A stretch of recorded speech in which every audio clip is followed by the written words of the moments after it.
Hello. Hey, hey. I am attempting to keep dogs from fighting. All right, get up here. She can't touch you. Nope. Sit. Just sit. Get away from my plate. That's right. We have a new puppy on the show. Sit and stay. That doesn't mind.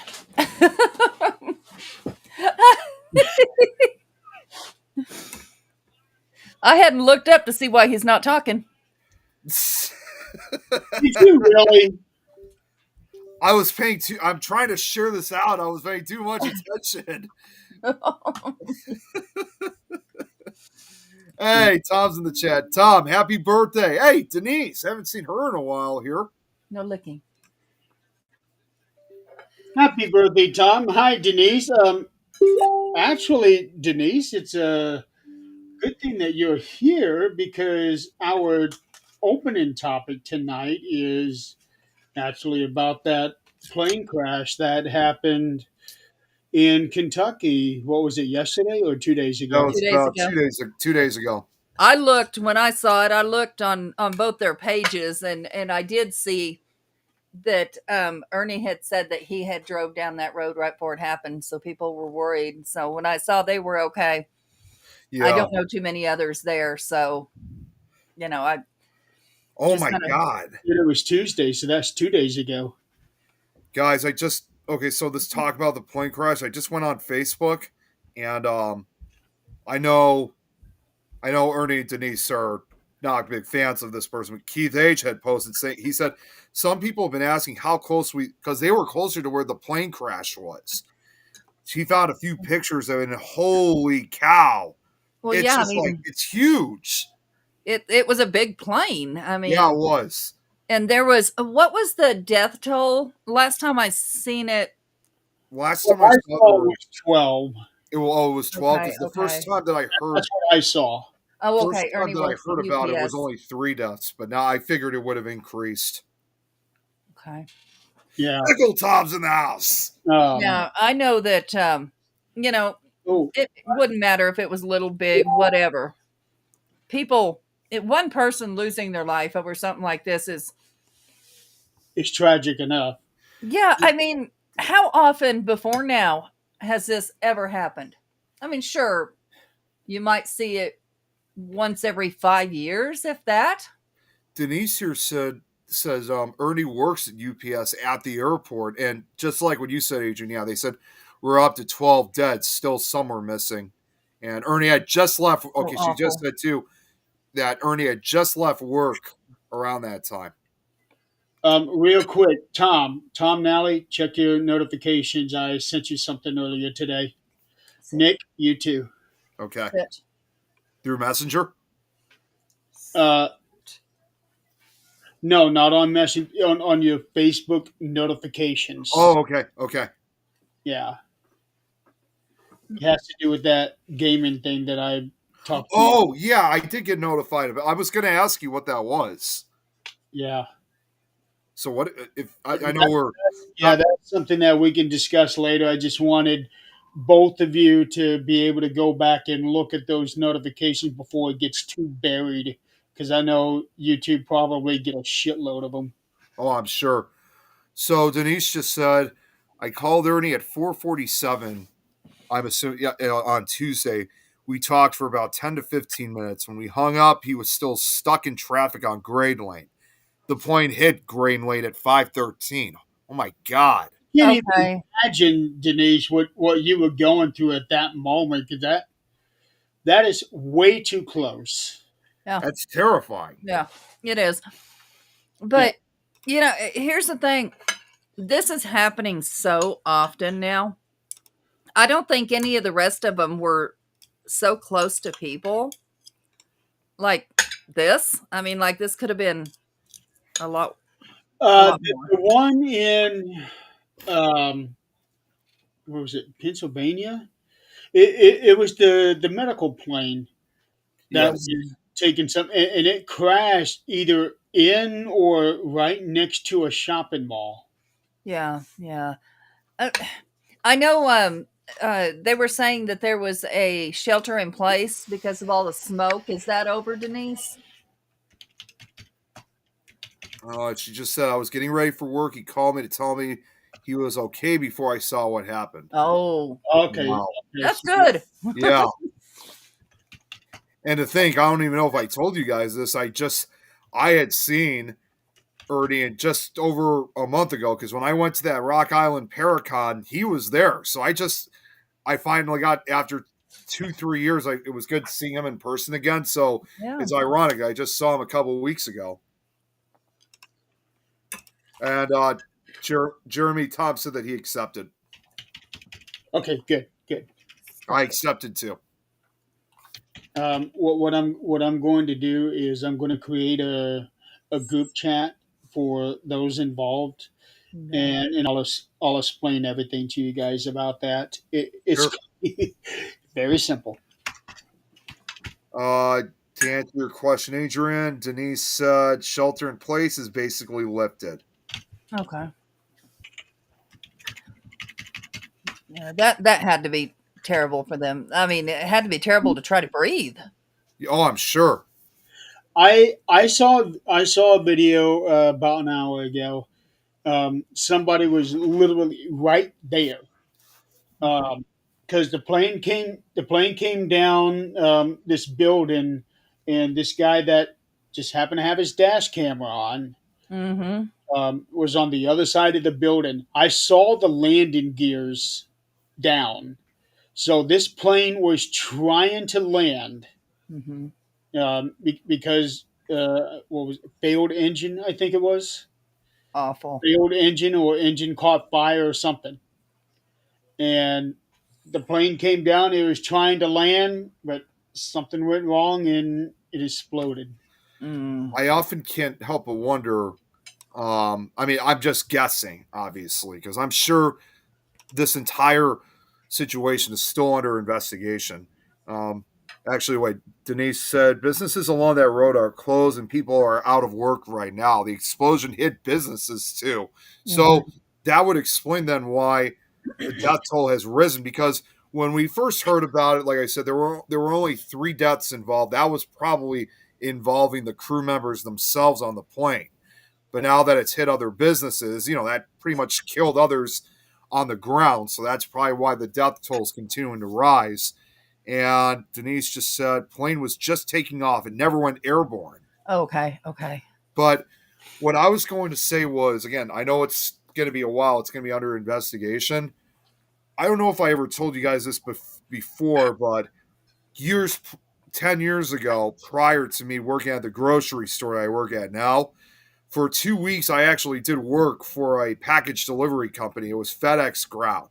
Mm-hmm. And that I only lasted 2 weeks because that job, it was very rough. That's like Mm-hmm. very rough job. You gotta be like physically fit and ready. And a lot of the guys that worked there, you could clearly tell were either like from the military or had been in the Right. Marines or stuff like that. So it was just. But anyways, that's not the point. They always did tell us that there were certain type of packages that we had to be very careful handling, like when we put them into the trucks, because these packages, yes, they were going in a vast majority of the trucks, but some of these also would be delivered and put onto FedEx Express planes. And those packages that they told us to handle like carefully were what were known as I think I got it wrong. I'm using it more. I think it's hazmat packages, like packages containing hazardous materials. Yeah. Like things that are either poisonous or explosive, flammable. Right. And they said that there's 2 states, obviously, as we all know, that we cannot truly drive to. And those states, obviously, are Alaska and Hawaii. So in order for packages from FedEx to be delivered to those states and also the territories, respectively, they have to fly there. They don't ship them by ship. So, but they said that there was an incident over a few years prior, before we worked there, saying that there were some hazmat packages that were not looked at before they were sent to the plane. And so the plane took off, and unfortunately those hazardous packages, some of them began leaking. And then shortly after that, they caught fire. they were several thousand feet up in the air, so it's not like they could just take a nosedive to take down to the ground. And part of the plane, and as a result, part of the plane exploded. It went down and then crashed down to the ground, killing everybody in it. So I wonder, again, I'm not saying it could be maybe hazmat materials, but still. Denise just said, yeah, it's hazmat. 38,000 gallons of fuel heading to Honolulu. So this is exactly that's So exactly what I'm talking about. Then it must have had hazmat packages. Yeah, well, it's not packages. I mean, they knew. Oh, it's 38,000. They knew what it was. 38,000 gallons of fuel. But I guess the only bright side of this would be it wasn't a passenger plane where everybody died. You know. Either way, it's tragic because it is. Because even if there was only, in both cases, with this one down in Kentucky and the one that I just explained that happened over a decade ago, yeah, there may have only been a few passengers on board, but unfortunately, everybody on both of those planes were killed. Yeah. There were no survivors. Here's what I'm looking at right now. The crash has killed at least 13 people now, 13, including all 3 on the airplane. So right. Yeah. Denise said the engine caught fire, fell apart, and it malfunctioned. Yeah.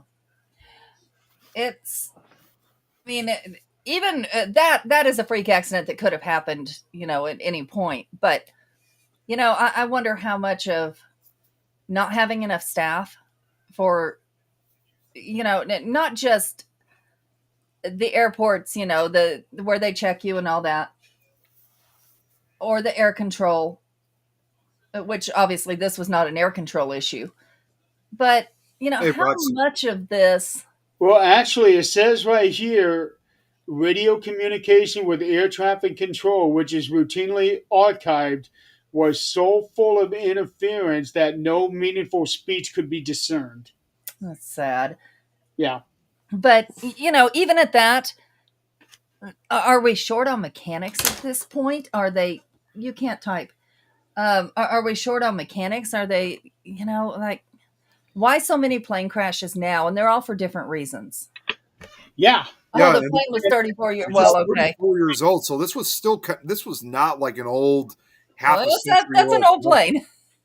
Well, it's not like a plane that's like 50 or 60 years old. Like that's one thing, but 34, yeah. 50 or 60 is usually decommissioned. Okay. Unless, I guess, they put in a new engine, but you may as well buy a new plane for that. Yeah. Well, to also go with what you were just saying, Adrian, funny enough, again, 10 years ago, there actually was a show that lasted for about 2 years, believe it or not. They had it on the Weather Channel that was called Why Planes Crash, and it's involving plane crash. Although I think most of the plane crashes that they were covering, obviously, because it was on the Weather Channel, was more weather-related. But every now and then, sometimes they would talk about a particular plane crash that may have had little to nothing to do with the weather, but was still suspicious of it, if that makes any sense. But am I crazy, or are we seeing more now, or are we just more aware of it, or are they broadcasting it more? I mean, well, we are in the age of where everybody has a camera. Yeah. 10 years ago, I don't think dash cams were a thing, unless you were a policeman. That's what I was going to say, unless you were a police officer. Yeah. But I do know that plane crashes or plane incidents have been happening. The first one that I recall was, it wasn't a crash, though it could have very easily have been. It was the one in Hawaii where it was going from one island to another, and part of the airplane, part of the top of it came off. Yeah. There was a movie made about that too. Denise said here, hey, Kelly, the first plane since the incident took off today for Honolulu, and everyone stood on the dock in silence and watched it taxi out and take off. A tribute. Yeah. Yeah. Hi, Kelly. And then there was someone else, I think, that just. That employee guy who was in the truck seeing the crash up close. He Hey, jumped. Rob. Oh, in. Rob. Oh, wait a minute, guys. Real quick. Oh my God, Rob I Thompson's wouldn't here. have done that. Hey, I would have drove off. this is quite unique. Good to see you here, Rob. Hey, Rob. Haven't seen you in a while. I don't think I've seen him since DeadCon. Well, DeadCon from 4 years ago. Yeah, that was 4 years ago. Yeah, I remember that funny. Oh God! Tom. No, what Tom is. I know exactly what Tom is referring to. Is when you guys remember when we had that car accident that kind of sideswiped the side of his car. That's when he was showing the police officers the dash cam footage, and it kept showing him in his underwear. Rob, how you been? We haven't heard much about you or from you. Yeah, I don't think I've even really spoken to him since DeadCon. So it's Oh, I see him all the time, like on Facebook and stuff. But I mean, as far as actually hearing from him. In fact, I think I just saw him on one of the Travel Channel shows a few days ago. So yeah, nice to see you, Rob. From how long ago? It was. I didn't see the year. That's the thing. We need new ones. We need new ones. Yeah, we do. Been busy doing events. Okay. Come to Colorado. Come on. Nobody does events here. Oh, he was at. Speaking of, he was at. You were there down in Kentucky. Oh. Well, that's one of the biggest events in the country. It is. It's basically both. Oh, okay. It's basically both a combination of both a horror movie and paranormal con. I would have loved to have gone down this year, but unfortunately, I didn't have. Not only did I not have any way of getting down there, I just didn't have enough time to go down. I'd love to go, hopefully next year, if I'm able to. I wouldn't mind setting up there, but it is just so damn expensive. Yeah, it is. Anywhere you got a name, it's expensive. It is. Although I really wish I could have gone last year because they had a special tribute. Not only was it just like another scare fest that they had last year, but they also did a tribute, in fact, believe it or not, for the late actor Ken Page, who voiced Oogie Boogie in Nightmare Before Christmas, because he passed away last year, and they were doing like this whole tribute for him in his honor, even though he was not like a true horror icon because of the character he voiced. That's why Scarefest wanted to pay tribute to him in his honor. Well, I mean, the voice is the character's AI, but the voice is what brings life to that character. So, I mean, now pretty much AI can bring life to anything. But no, Rob, work on bringing one to Colorado, okay? Yeah, Rob. So he was at the main Paracon too. I wasn't able to go to that one either. We have nothing here. I'm telling you, what they have here is like little fairs that feature like healers and psychics and things like that. It's time to come. Yeah, come on. I can guarantee. Oh, he's going to be at Salem Con next weekend. That's awesome. I think you'll definitely love Colorado, Rob. Been there myself. Well, see, here's what I tell everybody. Okay, when you come here, there's plenty of rooms for you to stay in. You get your food cooked for you. Ask these guys. Yeah. There you go. She cooks. Well, Rob, Zach cooks too. He cooked tonight. Yes, he did. I never come back. Yeah. Yeah, so you stay over there. You'll be doing some eating. Oh, you got him, Adrian. Come on. So as long as set it up. As long as you are not afraid of the color red. Okay, Rob. The whole. Before this goes any further, my house was in my husband's family for 3 generations.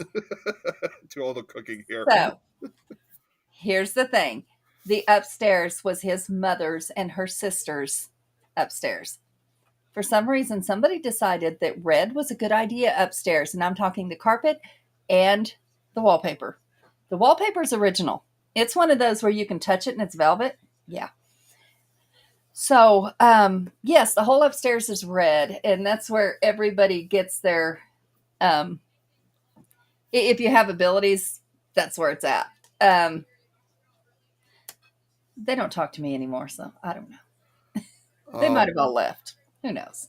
Denise also said, by the way, she said they went to Scarefest also this year too, but they just walked around, said tired of events, 4 more overnights here, and then we're on hiatus. Yeah, I guess it is that time of year, especially here. Like it's going to start snowing, and I got a thing a year ago where we had frost and snow on the little tree stumps out there, and I'm like, Yeah, thank goodness it's not doing that just yet. I, We I we did still some frost here for about a week now. So and also let me double check. Last time I saw, we were expecting snow on Monday. Fingers. they were yeah, Yes, Jeremy, yep, yes, Jeremy, you're yes, absolutely right. yes, Rob. Yeah, you're absolutely right. They were saying the same thing for us over here. So I That's was going to good. bring that up to you at some point, saying, because again, it's like what I always say, whatever occurs over here is most likely going to eventually affect your area. So they were saying that for Chicago as well. But it's funny you mentioned that too, because I still remember 6 years ago, we actually had it snow like heavily on Halloween. And Okay. I Yeah. still literally remember like that, that day that I went outside. Okay. It's like I said, it's Halloween. We got all our decorations up and stuff like that. And the first thing literally I say as I walk out, I'm like, then you know what? Feels like Christmas outside. I don't remember having snow on Halloween for a Gosh. very long time. Ooh, what Rob says here is good. I'll make y'all burgers mashed on a proper No, old bangers English and breakfast. mash. And I've never had it, so I would absolutely let you. Oh, I'll try it. Well, Snow on. Oh, hey, now Scott. this is Snow me. on. Yeah, snow on Sunday and Monday. Hey, Nikki. This pisses me off. So we weren't supposed to get anything until Monday, and that's snow. So this weekend, I was going to work on my outside decorations for Christmas to get it all done and out of the way. Now my phone is saying we're getting rain tomorrow. I am not putting up Christmas decorations till after Thanksgiving, and Yep. I'm gonna wish I wouldn't have done that. I think I'm gonna go ahead and put lights up. Here Send you me go, Adrian. on there. I put Don't everything tell up me before, yes, I will. I put everything up before Christmas so that Thanksgiving lights go on. For That me, as you guys can see, I already started putting. We're waiting too. As you can see, I'm putting my Thanksgiving stuff up already. So, unlike everybody else, we're patient enough to show. Instead of getting our red and green out, we're getting the yellow and orange out. Oh, I'll make you Vegemite sandwich if you like, Nick. What? Give you What? a burger, Adrian. Oh, Rich what? Bill, Scott. All right, sounds good. I Adrian. know Adrian's been asking me to make my spicy enchiladas when I come over in March. Um, um, Scotty, since we let the secret out, okay, come on. I don't know if you saw Adrian when I was. Yeah, Rob said, send me a ticket and I'm there. So, you got him, Adrian. Don't get snow down here in the south. Braxton said during Halloween. Some cold nights, maybe, but no snow. Oh, I was going to tell you, just kind of a side note, we got another residential tomorrow, Saturday. Braxton. Okay. Christmas wreath around the Around the Thanksgiving turkey. He's referring because again, I'm putting Thanksgiving stuff up. But and that's you guys will see eventually later. I don't know if you guys have seen. I mean, I actually do have not just decorations, but lights too for it. So Oh, we know.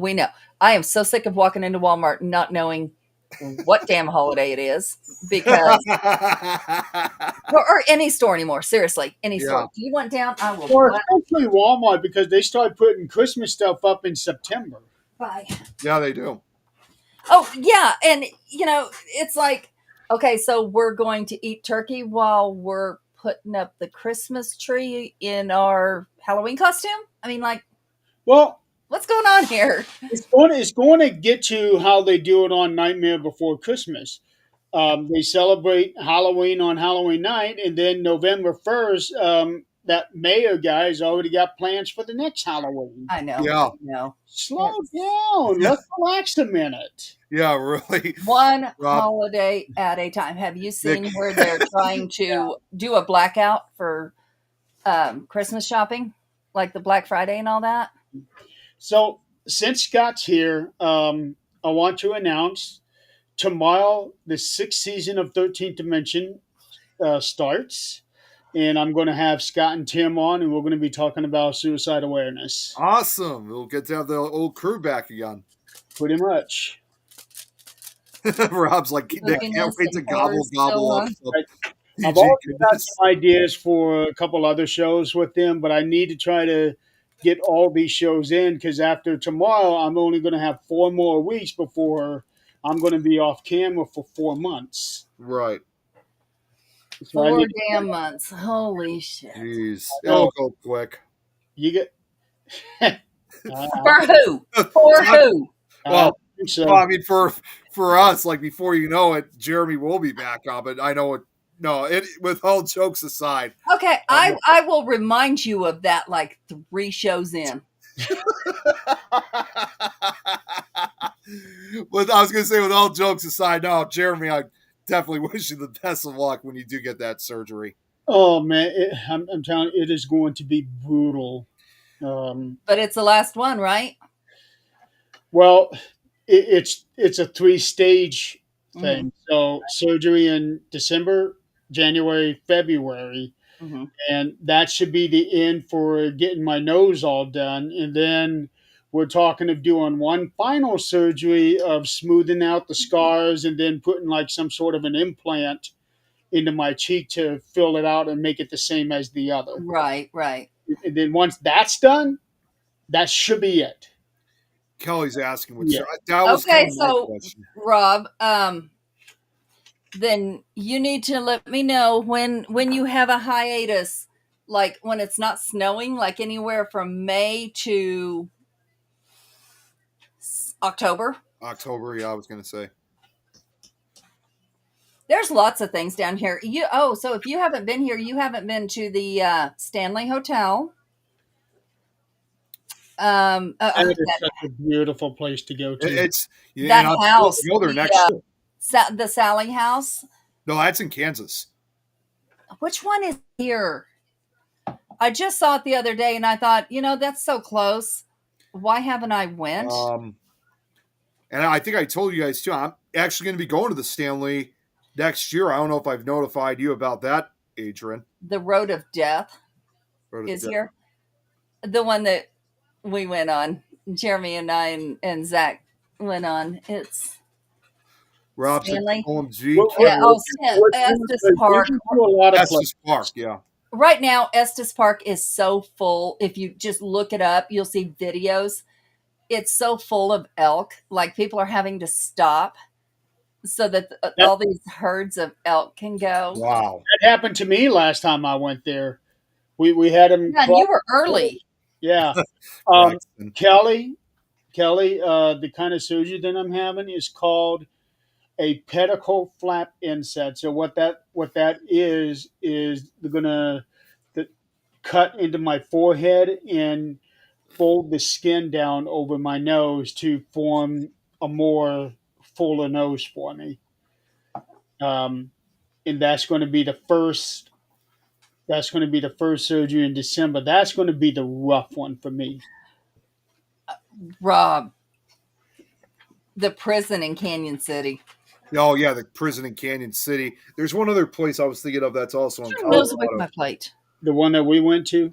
Yeah, No, not that- the actual prison itself because that's still in operation, but the building next to the prison that you can go to. Clear Creek, the mines and stuff.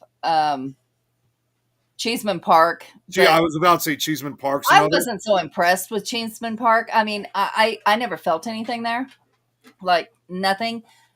But it was where it was a cemetery. He was hired to take the bodies out because they got paid per coffin.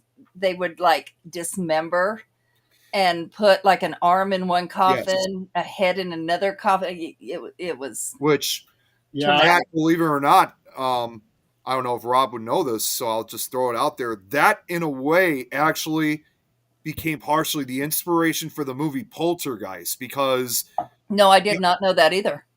yeah, because like, oh, you didn't know that either? Now, No. that served as part of the inspiration for the movie Poltergeist because the only difference was that it was not involving dismembering corpses. This was that case where, because there's that famous scene near the end of the movie where the father is saying that you moved the cemetery, but you didn't move the bodies. You son of a bitch!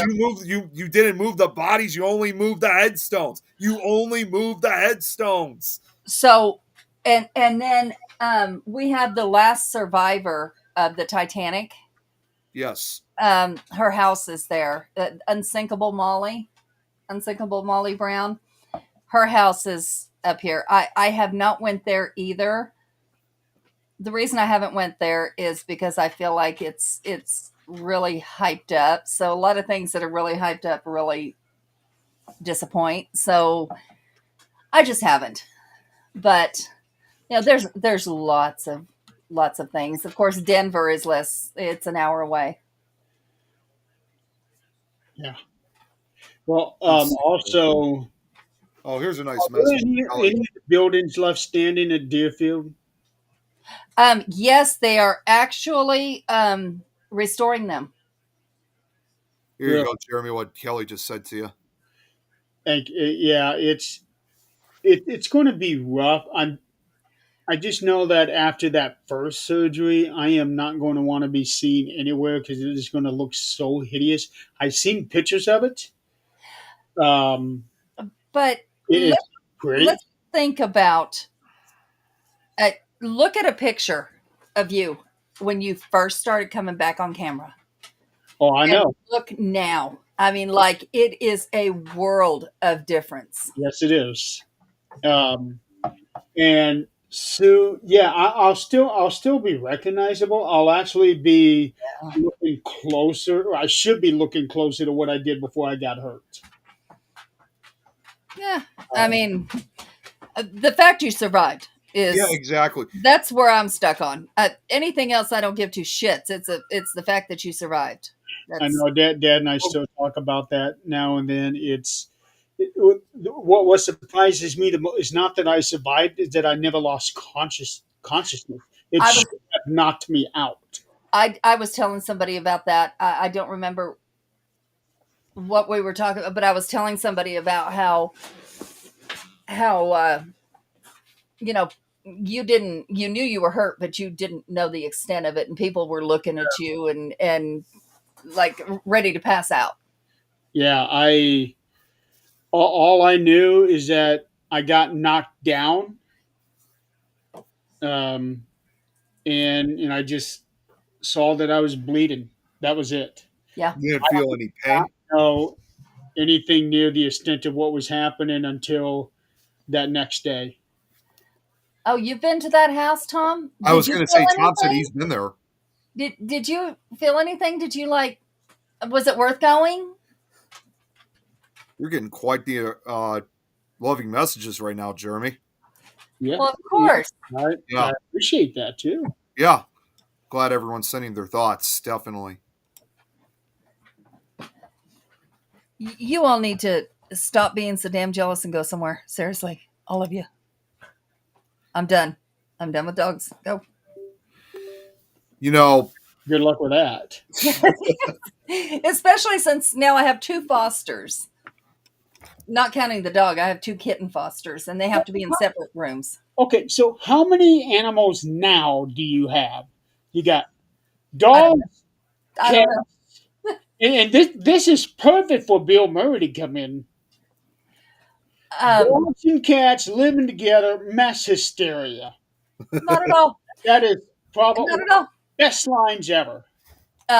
So the 2 foster kittens, I won't even have them another 2 weeks, and they'll find their home. Our time with them is almost done.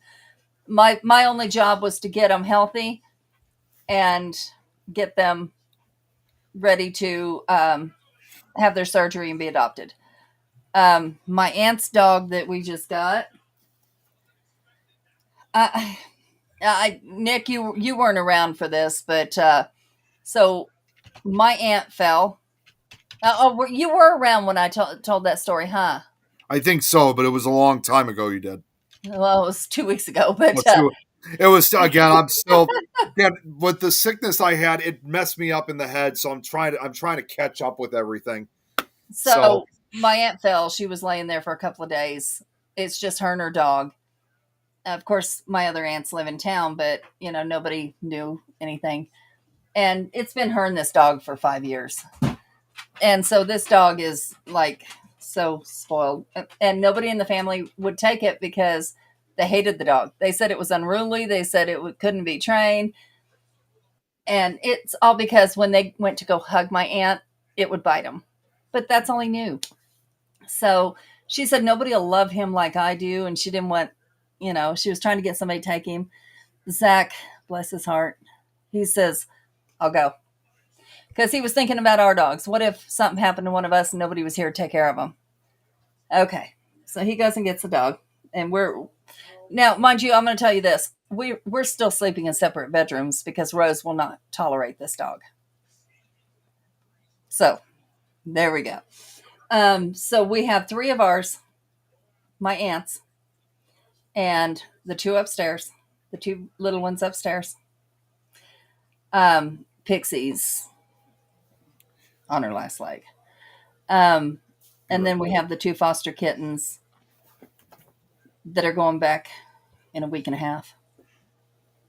That's it. And the spider, our spiders. Yeah. Tom, it's a beautiful bathroom. I want to know about the place. Did you feel anything? Yes, it's absolutely a zoo. My dad was a vet, and he actually volunteered for our city zoo. I have slept with tigers. I guess the disclaimer would be they were babies. And to think of me staying there for a couple of days in a few months. I have slept with tigers. I have had monkeys, an elephant at one point, which I killed. Oh shit! What just happened? What just happened? I have no idea. It just said no connection. You guys went to those like little people looking things, Okay. and I was the only one on. Okay. It was the opposite for me. I was. It was me. Nick's screen was still on, and then you were gone. Wow. What? Okay, we're done with this mess. Oh no, we're never done with this. Hey, welcome back, Nick. Oh, nice of you to join us again. And once again, I had to run. I'm sorry, I had to run to the bathroom real quick. I don't mean to sound disgusting or anything like that, but I'm still having some congestion from the sickness. Is one of the things that I always take a lot of times. Is you guys ever take Mucinex? I love that stuff. Yeah, well, Take that all the time. yeah, it's great to use, but when you have to blow your nose or you're coughing shit up, It's an expectorant. You want to cough it up. You don't want it in your lungs. Yeah, that's exactly. I mean, yes, there's times where it's like I'm totally miserable and that happens because it's stressful, but at the same time, though, I'm reminding myself that I'm getting the shit out of me that I don't want in me to begin with. So that's right. Every now and then, sometimes I have to run to use the bathroom just to spit out. Okay, well, that's good enough. That's good enough. That's what I mean. That's why I'm. Get it. That's what I mean. I'm just saying. That's as far as I was going to go. Okay, that's why great. I said to you, I didn't want to sound gross, but I didn't have any other way to describe it. Okay, so we're good. We get it. Anyways, Tom, did you feel anything there? Like it? I understand it's a historic, and I would love to go see it just for the history of it. But did you feel anything there like they make it out to be? While we're waiting on his answer there, I also want to put out a last call. The 7th annual Christmas cards Thanks, son. for the paranormal. If you guys just had somebody sign up 10 minutes ago, if you want to get in, let me know by tomorrow because I'm sending out the list on Saturday. Um, so that I can. This is so that those international can get their cards sent out. yes. So speaking of which, on that, Jeremy, Gift shop I've bathroom. just I sent out that Okay. information to two others from overseas. It was Chris, not Chris Spider, different Chris who lives in France, who's been following us recently. I think she wants to take part in it, and also I sent that information out also to the Norwegian, to one of the members of the Norwegian Ghost Hunters. Okay. But I'll let you know if I hear back from them tomorrow. But Okay. whether they're going to join or not, I'm not sure. But they definitely sound interested in wanting to take part in this. So we might, the first time ever, we may have Norway joining us. Okay. Okay. So I always tell you guys, right, that my job is like the best job in the world. Like as far as inclusive for everyone, accepting everyone, we do everything. So I found out not long ago, we get paid, mind you. You know that I volunteer at the Humane Society. Mhm. That's how I got involved with these babies. But you get paid 1 day a year. You get full pay for going to volunteer at a nonprofit. Oh, Yeah, can't can't complain about that. not at all. So Monday, I'm not going to work. I'm going to the pound, which, you're getting paid for something you love to do anyway. So that's pretty cool. Yeah, and when you get to do that, that's not work. No, not at all. It's not. Well, it is when you have to leave them there, but that becomes work. Yeah, that's I can definitely understand that from a different perspective for sure. I have to look at it a different way because, my husband comes in all the time and he'll say, how I can't do this because I would have to take them all home. But my job when I go there, I do what they call level 2 animals. And that's ones that have behavioral issues, not dangerous, but, if there's a dog, some of them, like our pound has glass where the people go look at them. It's glass. So the dogs are jumping up and growling and trying to bite faces. It's because they're locked in there. Now you go show them the leash and put it around their neck and take them out of there. They're completely different dogs. But this is what people see. Who's going to adopt a dog that's trying to bite their face? It's not going to happen. So my job is to show them that people walking through there are okay. So I'll walk on the inside, and when they see a person without a leash, give them a treat. You know, And I have seen videos dogs barking at each other um, through a glass door, and then somebody opens the doors, they shut completely up. different. Yeah, exactly. They do that That's all. called barrier guard. They don't like barriers. They're scared of them, and the reason they're acting out like that is they are scared. And it doesn't show their personality. It really doesn't. The dogs that you see, you walk through a humane society and you see the dog who's laying in the corner and just looks up at you like with one eye and puts his head back down like he doesn't care. That dog's given up. He doesn't think anybody wants him. He has been passed by too many times. And I have seen because I see these videos on TikTok all the time.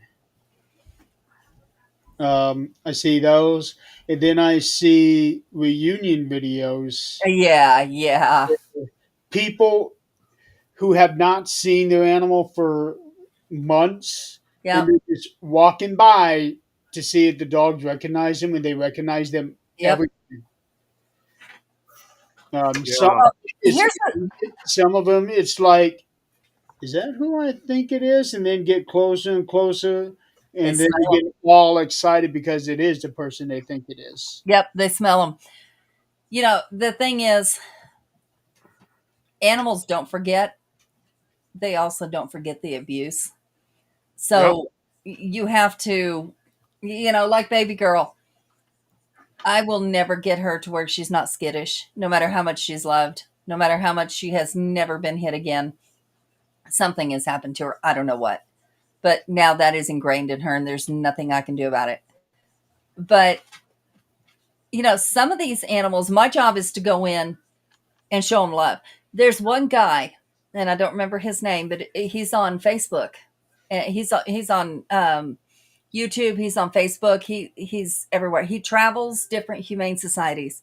I have so much respect for this guy because what he does scares the shit out of me.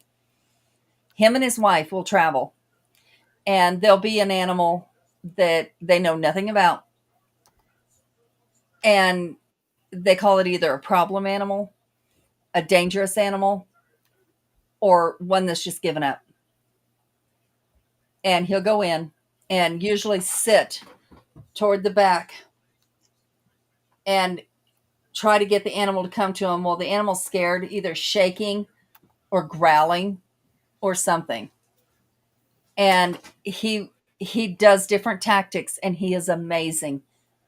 He also has a leash around his neck in case he has to grab and pull it away from him. But he does amazing work. Like some of them, he'll say, okay, his wife will be looking up the history. What are y'all playing with? Heard something clackering around. I heard something. Oh, what the hell was Somebody's got that? something they shouldn't have. But Well, this is what happens when you decide to put the dog bed on top of the desk. well, and he's right here. Oh, yep, here we go. This is Zach's doing, not mine. He does not get on my desk. Well, But he that could be a problem later on, it's going to be a big problem, but not my problem. including the kitchen counter, Oh no, he can't. He can't do that. But not the table. it's one of those things where he'll tell the dog, "It's not your fault," or "You're so cute," and you can just see him relax. It's like dogs know your feelings, your intention, and it's so strange. But yeah, my job is to try to get them social enough to be adopted. That's all I can do. You need to sit down because you're not social and you're not getting adopted, so sit down. Oh, Jeremy, see, Mary messaged from Lay Grizzly's profile. Lay down. You mind so well. I heard about this earlier. I saw that earlier this morning. Sit, please. Sit. You know no commands. None.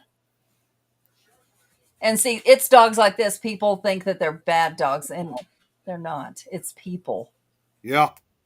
Well, without giving away anything, so Grizzly Chris, he has his own network, Uh-huh. Good Outlaw, and he also airs a bunch of shows on Things Network. Well, he's been going through some things, and has been for a little bit. Mm-hmm. And according to this, it looks like everything kind of came to a head over the last couple of days. But it does look like he is doing better. Good. But it just looks like he's gonna have a bit of a recovery. Right. Okay. Well, that's good to hear. Yeah. Well, we all know. Well, okay. So our little community sticks together. Yes. I'm looking at the rest of the community, going, "What the hell's going on right now?" But we have no part of that. So our community sticks together. And Mary, if he needs anything, message me. Well, they just moved half a year ago. They were in Kentucky. They were actually really close to Waverly. Okay. So they were kind of in the Louisville area then. He He was going to come to, I think it was the last time that I went to Waverly, and then something happened. He wasn't able to. But they've since moved south. Okay. Yeah. Jeez. I did meet up with both Chris and Mary back in May. She's the one that did that aura photography. Okay. Right, right. Yeah. When I was showing all that stuff during the show, Hmm. Mary's the one that did all that aura photography on me. Oh my God. You and your green ass. Sorry guys. No, I was just looking something up. There was something I wanted to bring up too. I mean, this was kind of in regards to with what we were talking about earlier involving the plane crash, but then I also was just looking something else up. You guys remember I think you guys all know last week about Hurricane Melissa, right? When it struck the Caribbean. Mhm. There's another typhoon that's currently happening right now as we speak. So a typhoon in this case, currently named Typhoon Kalmagi, I think, if I'm saying that correctly. And it's currently impacting Vietnam. And it also devastated portions of the Philippines. The death toll is already pretty high, too. It's 188 plus, Jeez. probably more. And You know, in addition, 82 plus injuries, and also there's 130 others that are currently missing and probably eventually will be presumed dead. yeah, yeah. Well, my son brought something up, and you're a weather buff. Maybe you might understand what he's talking about. He said, "Have you noticed that there is no hurricanes, things like that, happening here in the U.S. right now during the hurricane season? It's not happening." Yeah, yeah. We had noticed. I had noticed these last couple months that we hadn't really had that much hurricane or just tropical storm activity up until like last. Well, not even with us, but really, Not with us, yeah. right? That's And why he I did said, notice that. So I even thought to myself, something's not right. So "Stop it." what were you going to say though, Adrian? And he said the last time that happened, it caused something here that, like,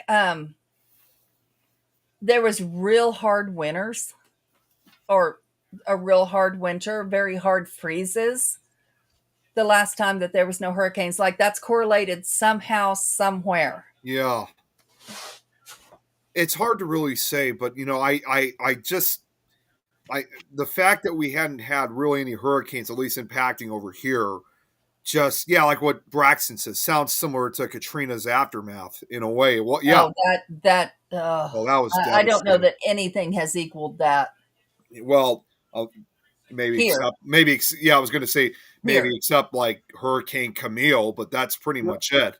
Andrew Um, Andrew was pretty devastated. Andrew, it's actually what's kind of ironic is when Hurricane Katrina hit 20 years ago, it hit with such similar strength compared to it hit almost the exact same areas and paths like Hurricane Camille did back in 1969, that sometimes Hurricane Katrina is actually sometimes known as Camille's deadly daughter because it struck Yeah. with such similarity and it struck the same exact areas of Louisiana and Mississippi. But I just had that feeling that something just was not right with the fact we hadn't had any hurricanes whatsoever. But I will admit, when Hurricane Melissa formed, like almost 2 weeks ago, I know it didn't impact until last week, but I just remember getting word about that. Forecasters at the National Hurricane Center in Miami, Florida, were tracking this, tropical wave off the western coast of Africa. Now, for the most part, it became very poorly organized until it reached the Western Caribbean Sea a week later. In other words, hurricane, that was also kind of strange too, because Hurricane Melissa formed from an African wave, like many hurricanes do. But what was unusual about this one was the lateness of the season, and that's when over the next couple, like 2 days after it reached the Caribbean Sea, it was a tropical depression. Next 2 days, it was a tropical storm. Then, like a day or two later, that's when Melissa became a hurricane, and that's when it Yeah. intensified rapidly, surprising forecasters. And as you guys know, Hurricane Melissa then became a monster Category 5 storm in the middle of the Caribbean near the end of October. That's a very rare event. Nobody expected Melissa to get that strong. So, Yeah. Well, I don't know. Let's see if that's a pattern. Let's remember and see if our freezes are even worse this year, if our winters are worse this year, and see if that's somehow correlated. Nikki, that is adorable. I would love to do it, but that man is scared to death. He shouldn't be there. Braxton here says only the tail end of Katrina came through his part of Louisiana northwest section. It wasn't nowhere as bad as New Orleans was. I was in New Orleans when that happened, and Nick, unless you want us to say Illinois, repeat after me. Repeat after me. New Orleans. Wait, I could. Both of you guys were saying something. What was that, Adrian? New Orleans. What were you saying now, Jeremy? I simply said too late. Too late. We've always pronounced it as New Orleans, but no. Wait, you didn't Braxton, let me tell him. I was about to say, if what you're saying is true, then yes, I'll say New Orleans. There we go. It is not New Orleans. I promise you. You go there and say New Orleans, somebody gonna slap the white off of you. I promise. Oh, look what Braxton here said. His Jamaican friend in Jamaica told him the damage left over from Melissa is bad, but he's all right in the health. Oh, that's good to know. Right, yeah. Well, and I was there, unfortunately, Braxton, 5 years after this happened. I was helping take FEMA trailers down, and there were still bodies being found. I will never forget. 5 years later, 5 years. Can you imagine? These people were displaced. They were displaced all over. We had some in New Mexico. We had them everywhere. But 5 years later, they still couldn't go back to their homes. Nolans. Yeah. I'm looking on here with aviation accidents. Mm-hmm. Yeah. Okay. And there's a bunch of them every year, but the absolute worst ones, in terms of the number of them, being 2008, 2009, 2010, those back-to-back years seem like they had the absolute most. Oh yeah. Yeah, the ones from years prior are even worse. No, 08, 09, and 10 are the absolute worst years that I've seen so far. One of the worst ones I know of, and this happened here in Chicago, was, maybe you heard of this one, Jeremy, was Flight 191. I'm not talking about specific flights. I'm talking about the number of flights. Oh, the number of flights. Okay. Never mind. I thought you were referring to actual different plane accidents. No. 2008, 2009, and 2010. Those 3 years seem to have the most each year. Okay. But there's a list that goes all the way back. I'm not surprised. Yeah. I'm trying to find the last year that nothing actually happened.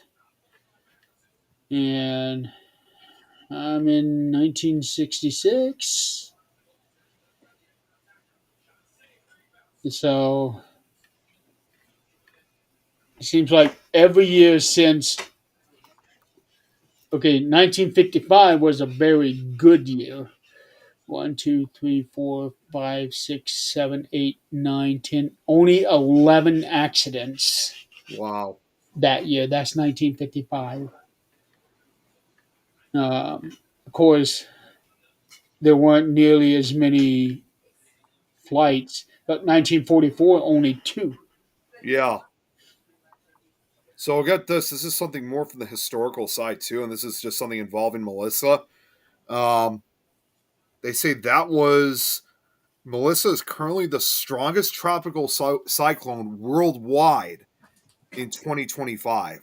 It caused catastrophic damage upon making landfall in Jamaica and was the strongest hurricane to make landfall on the island, surpassing that of Hurricane Gilbert in 1988. And they actually say that they're also comparing Hurricane Melissa to the Labor Day hurricane of 1935 as far as wind speeds are concerned, because the Labor Day, both hurricanes, they're among some of the very few hurricanes that actually gave winds of up to 200 plus miles an hour, which almost was like a giant tornado essentially that was going through. So they that definitely made history. And you know, it's funny what Braxton was just also saying, that he had a friend of his who lives in Jamaica. Ironically enough, I work with an employee who she's of Haitian descent, and Haiti was also hit by Melissa as well. And I thought about her family immediately. So when I came back to work earlier this week, I said, you know, I heard about what happened down in the Caribbean, like in particular Haiti, and the death tolls are almost about the same for both Haiti and Jamaica, respectively, like 30 each. So I, of course, asked her, saying, you know, I thought about your family. You know, have you heard from them? Is everyone okay? And thankfully, I know Haiti's been through a state of poverty for the longest time, but she did tell me that many of her family members were able to find shelter. They were safe, so they made it through Melissa. Western part of Jamaica got hit hard. Eastern part got relatively easily. Yeah. Okay, Wind speeds were phenomenal with Melissa. there has been at least one airplane incident every year since 1919. I'm not surprised. Yeah. And I like, want to go to Jamaica someday. I've been to Jamaica. It's great. I mean, it's like I bet. it's true paradise over there. I mean, I bet it is. the You only ever been out of the country? it was only one of two times I've ever been out of the country. I went to Jamaica once back when I was in high school, and then I've also been down to parts of Mexico.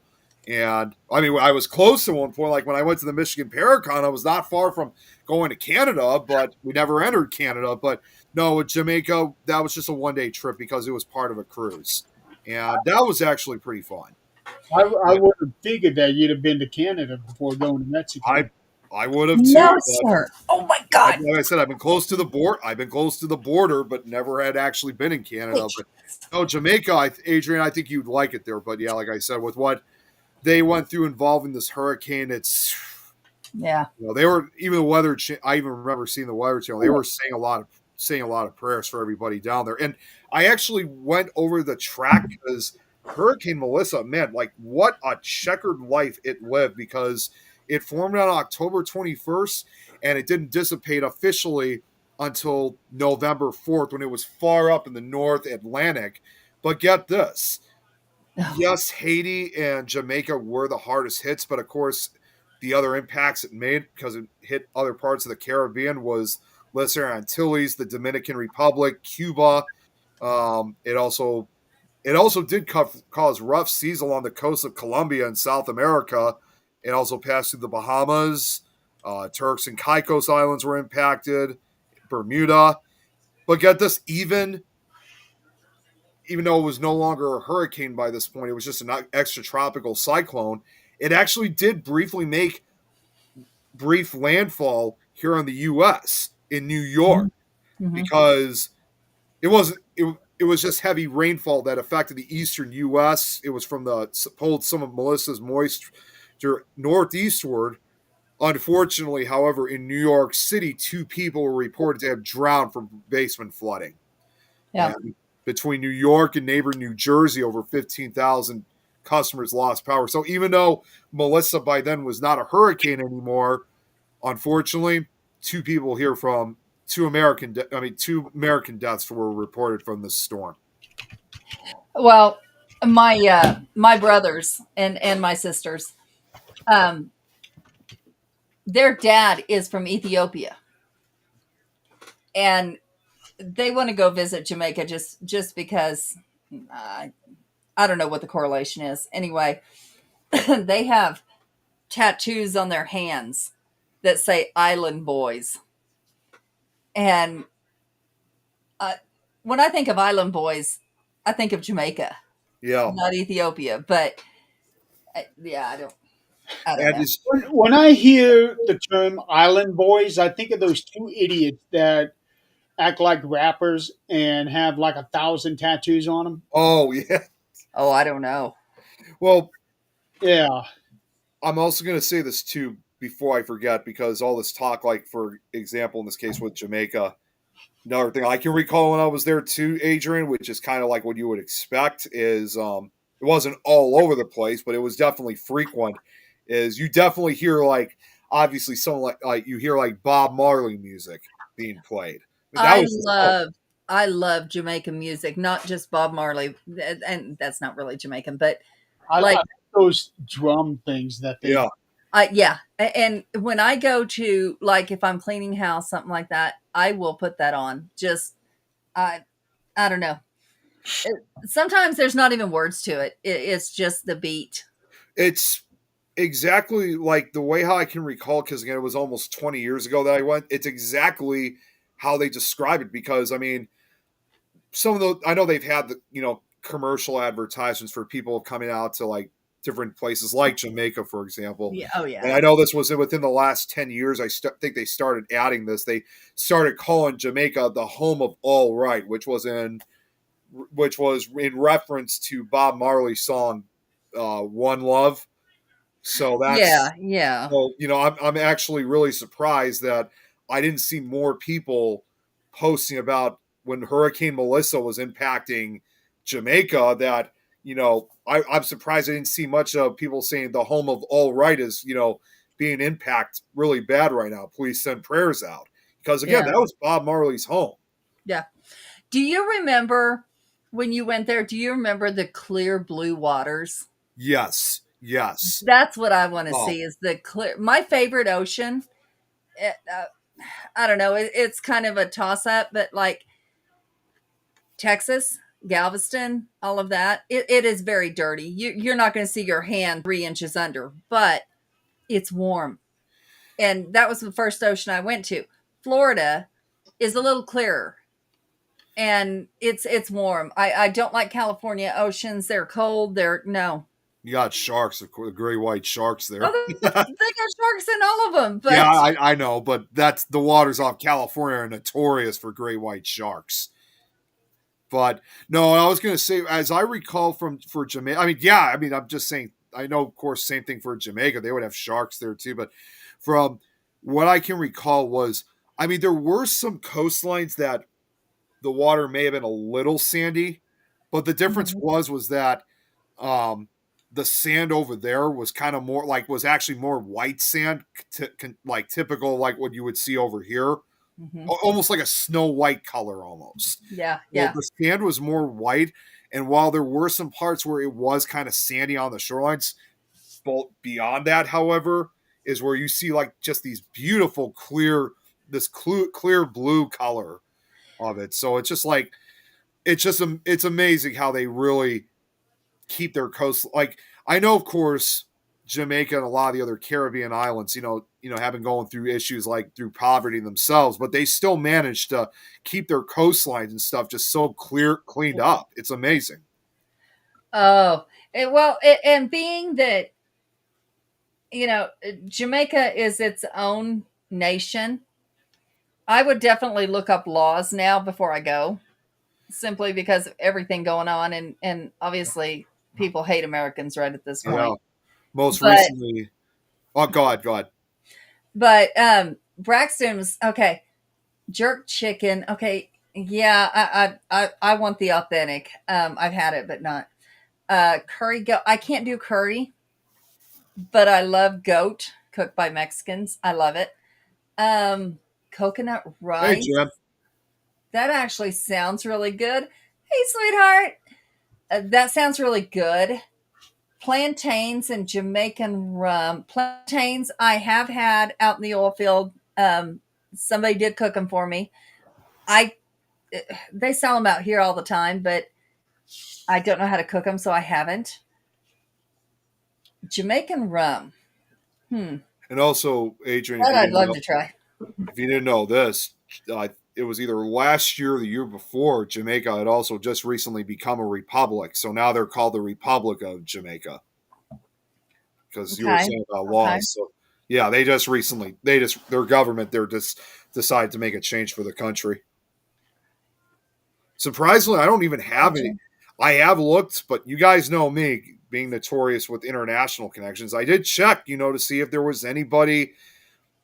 I doubt I would have found investigators, but if there was just people in general down there that would have an interest in it. And unfortunately, until someone comes forward, unfortunately, I couldn't find anyone down there. So, I did my search. I don't know how open Jamaicans would be to the paranormal. They have their own religions there that They might do, but prohibit that. I don't know. they do, but they do have one location in Jamaica that's notorious for being haunted, and that's Rose Hall in Montego Bay, where the White Witch is. And typical, like you see with a lot of the Caribbean islands, of course, obviously, I believe Jamaica is no exception. They also have their culture of voodoo down there as well. Oh, I'm sure. I am quite sure. Yeah. Go to Nolans and find out that voodoo. Yeah. That's I saw one of the old paranormal shows. Go to Brandy's. Yep. I saw one of the old paranormal shows. I think it was from Scariest Places on Earth, where they were covering new. I'm trying to get used to saying it correctly. New Orleans. Close enough. Close enough. We'll give it to you. It depends on who you talk to about how it's pronounced. I guarantee you go down there, you're not going to hear anyone say New Orleans. Okay. But what I was going to say in country music songs. Yeah. What I was going to say was, there was I think it was on Scariest Places on Earth that they covered a location down in that part of New Orleans, where they interviewed a priest. And they were talking actually about voodoo, saying like where it originated from. And he said at one point, saying voodoo came obviously from Africa. In his mind, he called it the triangle. Geographically, it's like the reason what he means by that is the voodoo triangle, which is Africa, West Indies, New Orleans. That's how he kind of looked at it. Yeah, wow. That's kind of how he looked at the areas like where the most majority of like voodoo activity is. You got the thumbs up from Braxton. You said it right. There is, and speaking of inviting like that, there is a Buddhist temple up here, a little ways up in the mountains. And I'm talking, they are, I haven't gotten to go there yet, but Zach and his ex-wife went, and they were invited to dinner, which they are vegetarians. So, of course, they had already gotten their fish and deer and whatever they were eating, but invited them in to eat. Zach was out there with his son and had his hands down, and all of a sudden there's something warm on his hand, and he looks down, there's a deer nosing his hand. Oh, wow. Like, people are so calm up there. And, wildlife, obviously they've been fed by humans or they wouldn't go there. But, the demeanor, the calmness where animals want to come to you. And those people were so inviting. You don't have to eat what we eat. You don't have to, thanks. Believe what we believe, but come on in and we'll feed you. So I thought that was pretty cool. That is. Braxton said here, talking with a few Jamaicans in person and on social media, I noticed they are friendly, open, and welcoming as heck, even inviting you into their crib and offering for you to stay at their crib while visiting. That's what I remember too. Was that the people down there were very friendly. Yeah. I also would want to say the same, even though I've never been there, because again, I'm kind of speaking on behalf not only just for Jamaica but also for Haiti too, because they got hit by Hurricane Melissa, and considering I know someone who originally was from there, that's pretty. I could say the same too for those that are from Haiti. In fact, I've heard. Bottom line of the people over there, they're also fantastic people. They're just full of life, full of love, and they're amazing. You know, even in poverty, these people manage to find a way to pick themselves up, and they just have a love for living and just being positive as best as they can. Yeah, hoodoo is, and I have just started looking into the differences in the two. And of course, they both make a lot of sense. I mean, you can, like anything else, you take what resonates and don't with anything else. But yeah, I actually watched a show the other day, which I don't know why Hoodoo brought this up, except maybe the the dolls. But I watched this show the other day. It was people confronting, like kids or family confronting killers. And there was a killer in the UK. Now, it showed pictures of him and his daughter, when they showed her, was a like model Barbie looking. I mean, absolutely gorgeous. And he had tattoos all over his face, and some of them symbolic of pretty ugly things. But he's not accused. He admitted and talked about it. He killed his daughter's mom. I don't know if they were married or just, I don't know. But she was old enough to remember when it happened, but not what happened. He had cut her head off. Oh, And he said that she asked him to kill her, which the daughter does not believe. The daughter, she remembers her mom serving her dinner a couple of nights before and saying, "Enjoy this. This is the last dinner you're ever going to eat that I cook. He's going to kill me." And she remembers this. So she was probably 6, 7. I don't know. But She told her daughter at 6, 7 years old that. yeah, yeah, yeah. But it actually helped her to be stronger and confront him. He took her head after he cut it off and set it on the counter in the kitchen, cut a piece of her thigh off and cooked it and oh my God. ate it. Wow. Cannibalism. Yeah, well, and when she confronted her dad, asked him why, he said, "She asked me to kill her." And he had set her up where it looked like she was messed with after she was murdered. I don't want to say too much because we don't want to get the show taken off, but you get my drift. Yeah, so when she asked him about it, he took her down and he said, "Do you remember the dolls I used to make?" She said, "Yeah, you traumatized me." Now, these dolls looked like they were made of human skin. They were not, but that's what it looked like. And they had pins sticking out of them. And she told the story. She was bullied in school.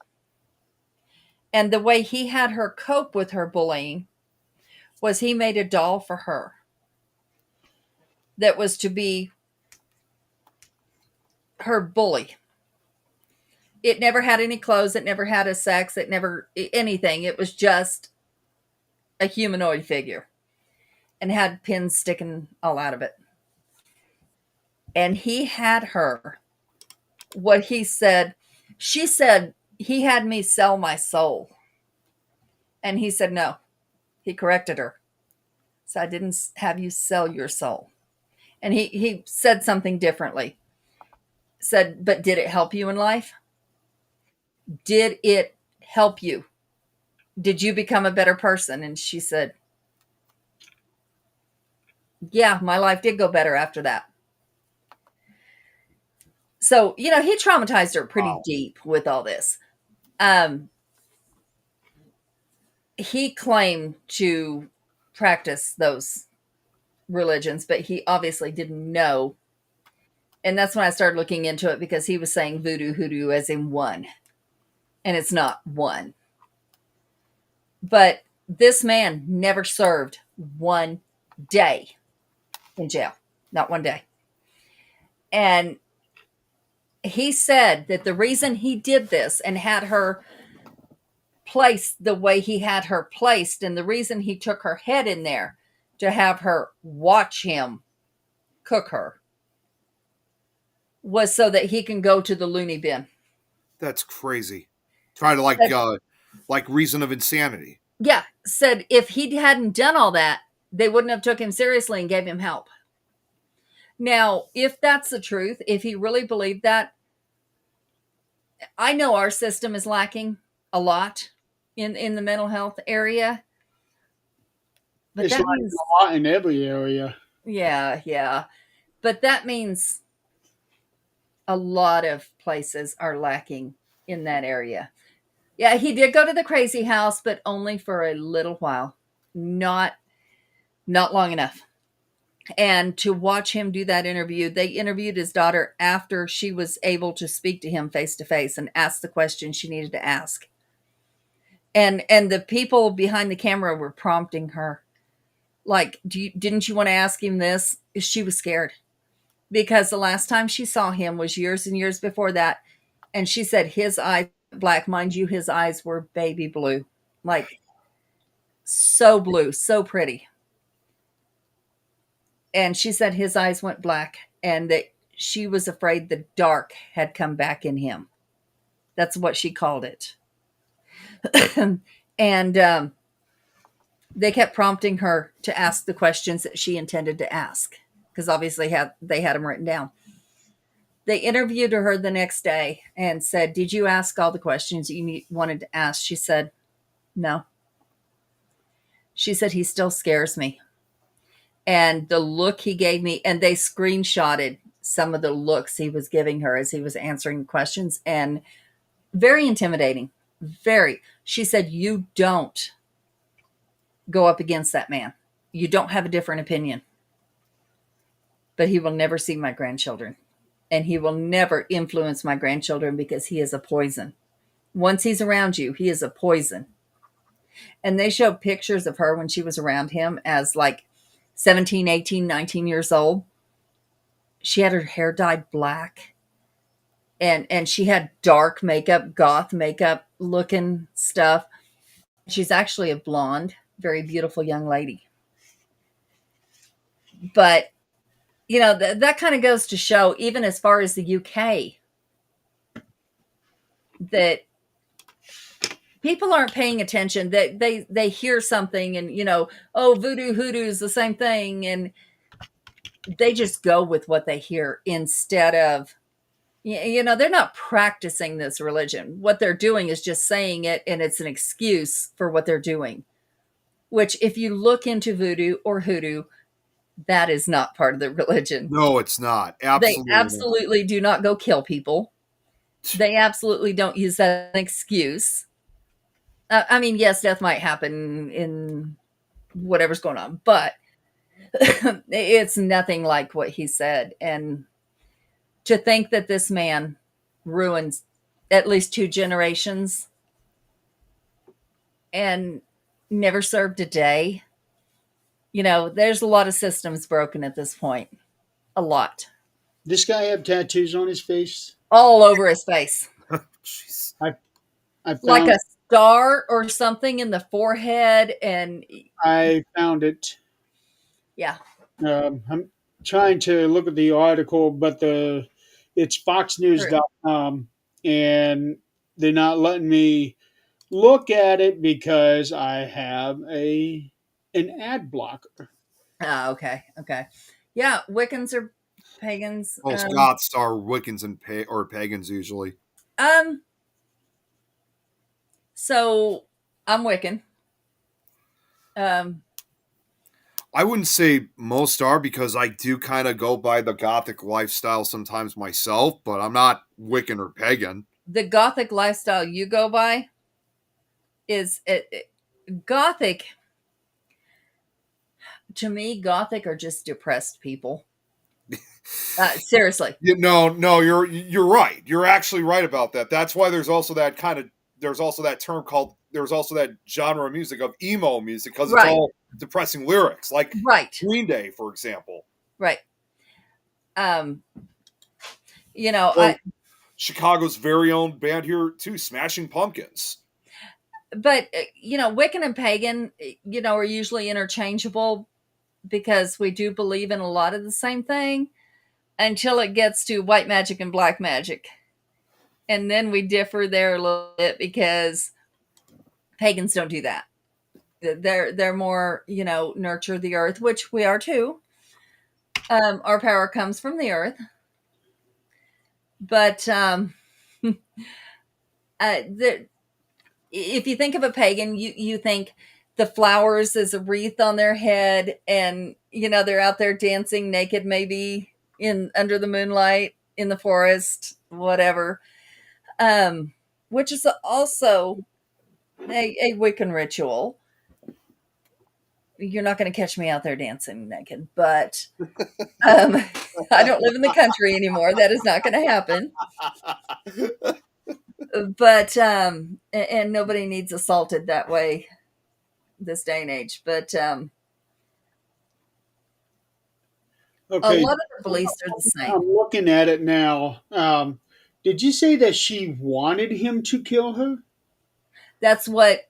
Yes, he said that the mother wanted him to kill her. That's a story he told. Okay, story he told. Right. Told his daughter. What Tom And just said. Oh, sorry. Go ahead, Adrian. Sorry, go ahead. they said there is no evidence that she ever asked for that. Even if she did, there probably wouldn't be. It wouldn't hold. No, absolutely not. Nick and I seen haunted voodoo dolls. That's what I was going to bring up. Yeah, we did see haunted voodoo dolls from Jamaica at the Warrens Museum, which some of those dolls, like when they were like outside of Annabelle, some of those dolls, I have to admit, like I probably already said this before, but I'll say it again. They definitely have some very disturbing history to it. It's not even just what may be attached to these dolls, just the fact that they've been used for certain rituals and certain sometimes involving, like I said, both human and animal sacrifices. Just the history behind some of these dolls are just so disturbing and grim. Like things you put it this way, we were looking at outside of Annabelle, we were looking at dolls and other items from the Warrens Museum that I think most of us have probably never even knew about until that day we were there. Okay, so let's remember, do your research. Do your research. Yes. Because a lot of that is Hollywooded. Because, and I think Braxton can tell you, yes, voodoo can be used for evil, absolutely. But it can also be used for good. Well, no, I'm not, and I'm not saying that. I'm not saying that all voodoo's bad. I'm not saying that at all. Because It's not. when you really think about it, voodoo and hoodoo, I mean, they're. Just correct me if I'm wrong. I know this is a dumb question, but just are they seen as like basically religion themselves Yeah, too? yes.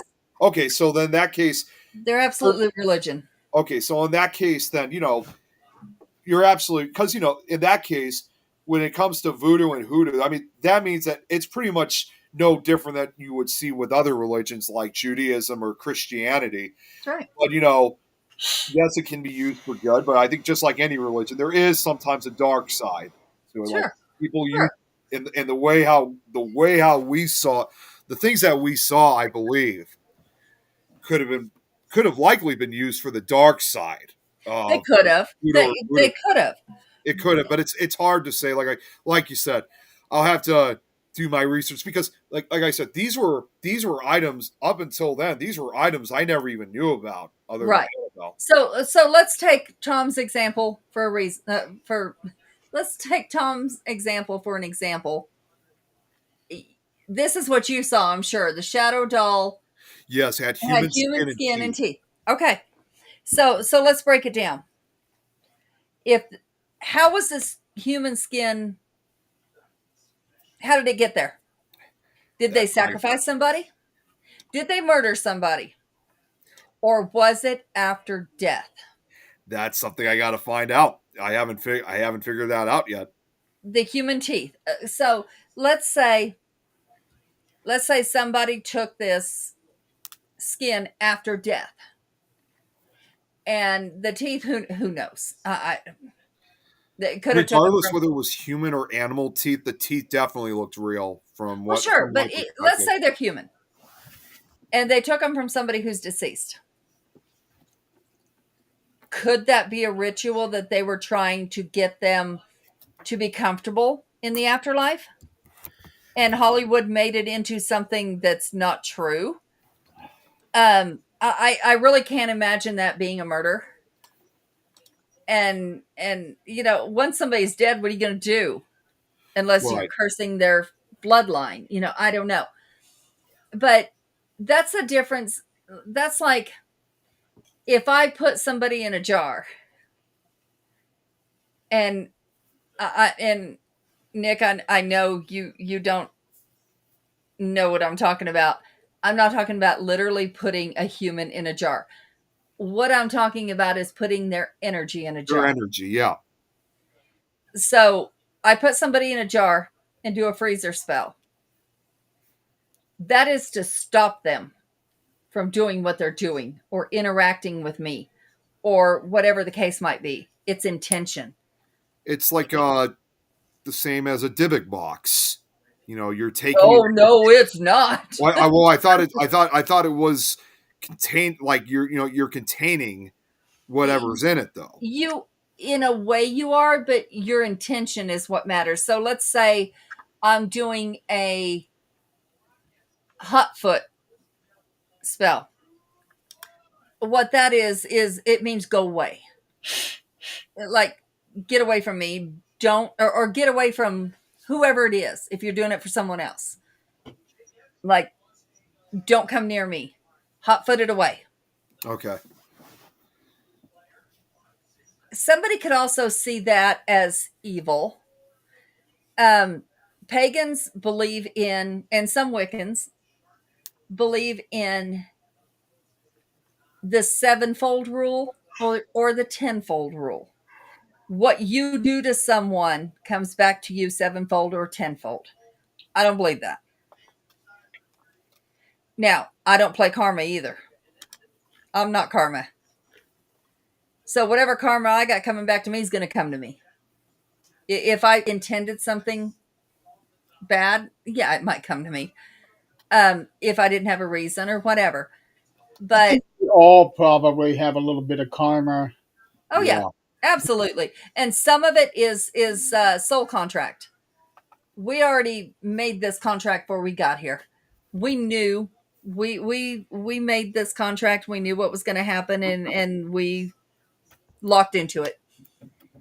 But a lot of it we create ourselves. We really do. What you put out comes back. Now, a lot of people think, I do good all the time, and nothing good ever comes back to me.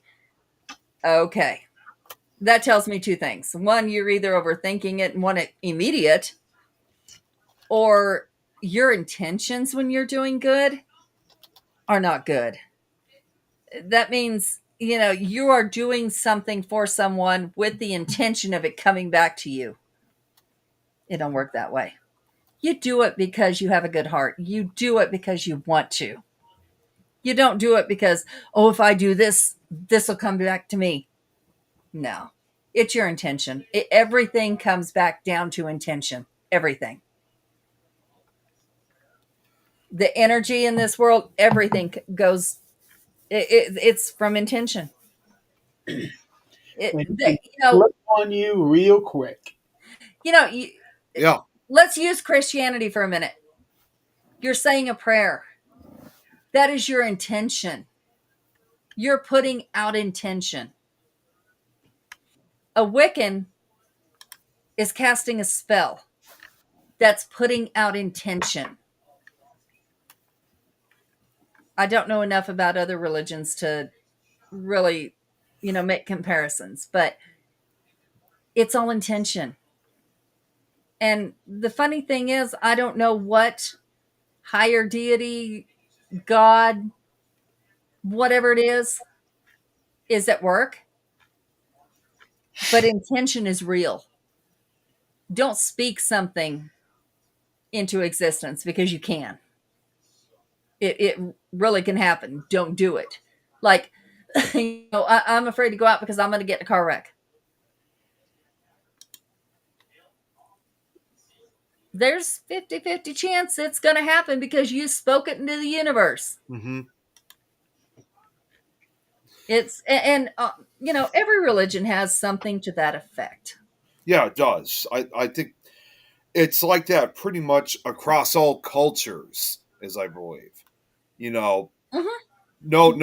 no religion or culture out there is the exception to when it comes to something like that. I think it's it's something that just is just there for everybody.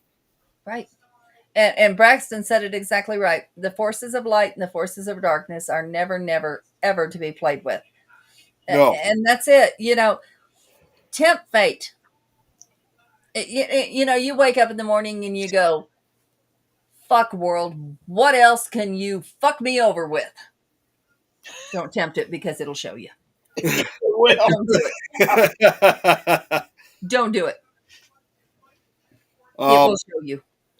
Just a quick question, Adrian. Not to change the subject matter, but it's just with what we were talking about a few minutes ago. It was about that beheading. You said it was a guy that did that.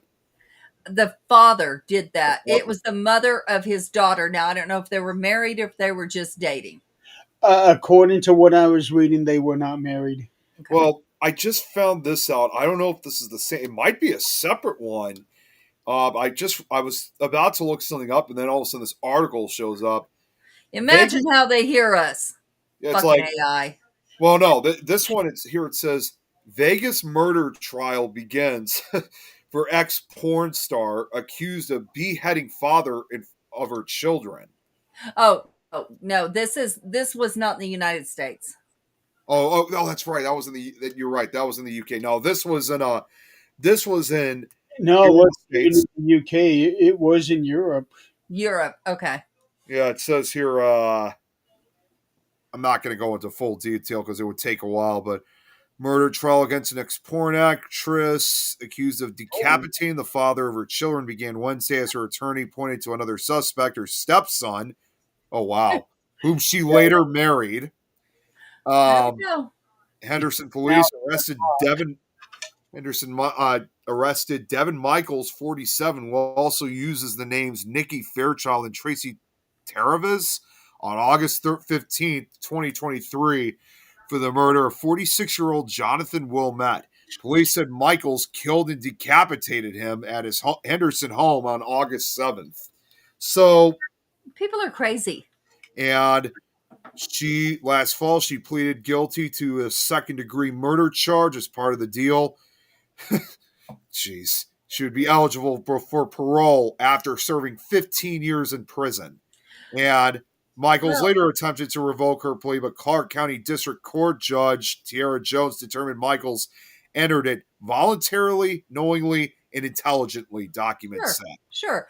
Well, I mean, let's look at something we all know about Aaron Yep. Goodman. Let's look at Aaron's scenario.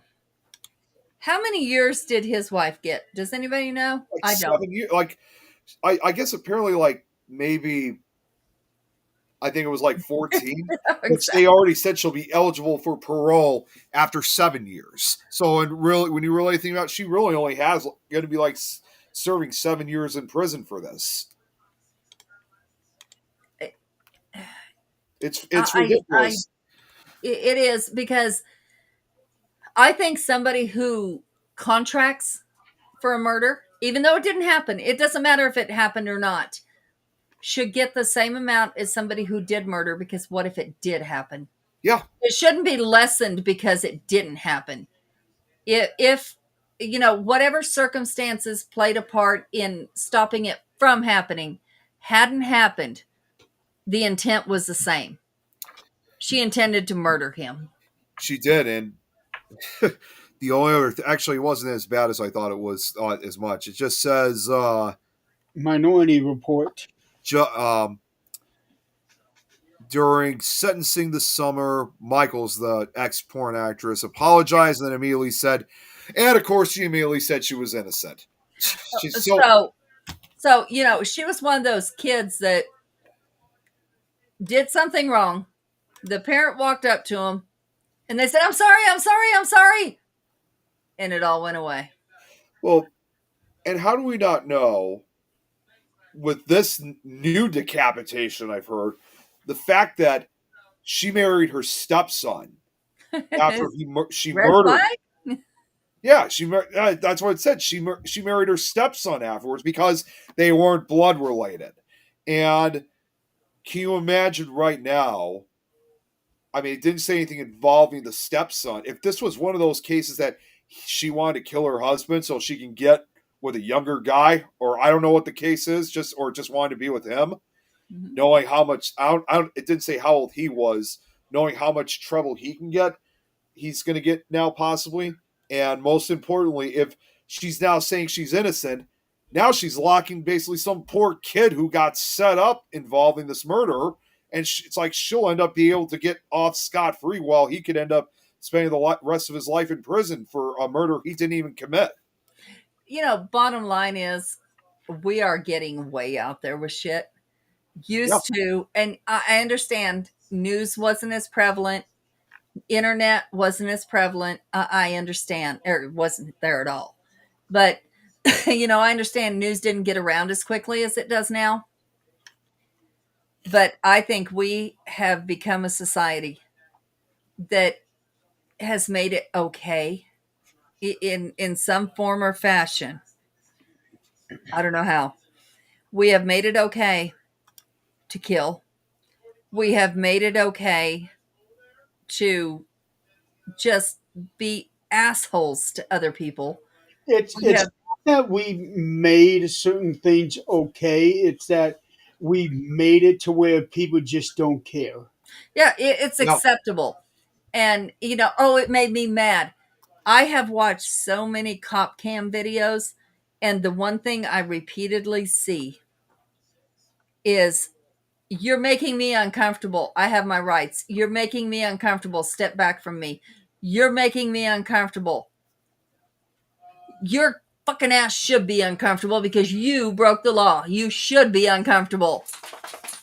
But, it's since cameras are such a huge thing now, and you can put anything out on the internet, one person says, oh, I have my rights, you're not allowed to touch me, to a cop. So everybody tries to use that as if that's okay. Our laws are going to shit because nobody has to follow them. Because what? you have a drug charge. Yeah. You're going to spend life.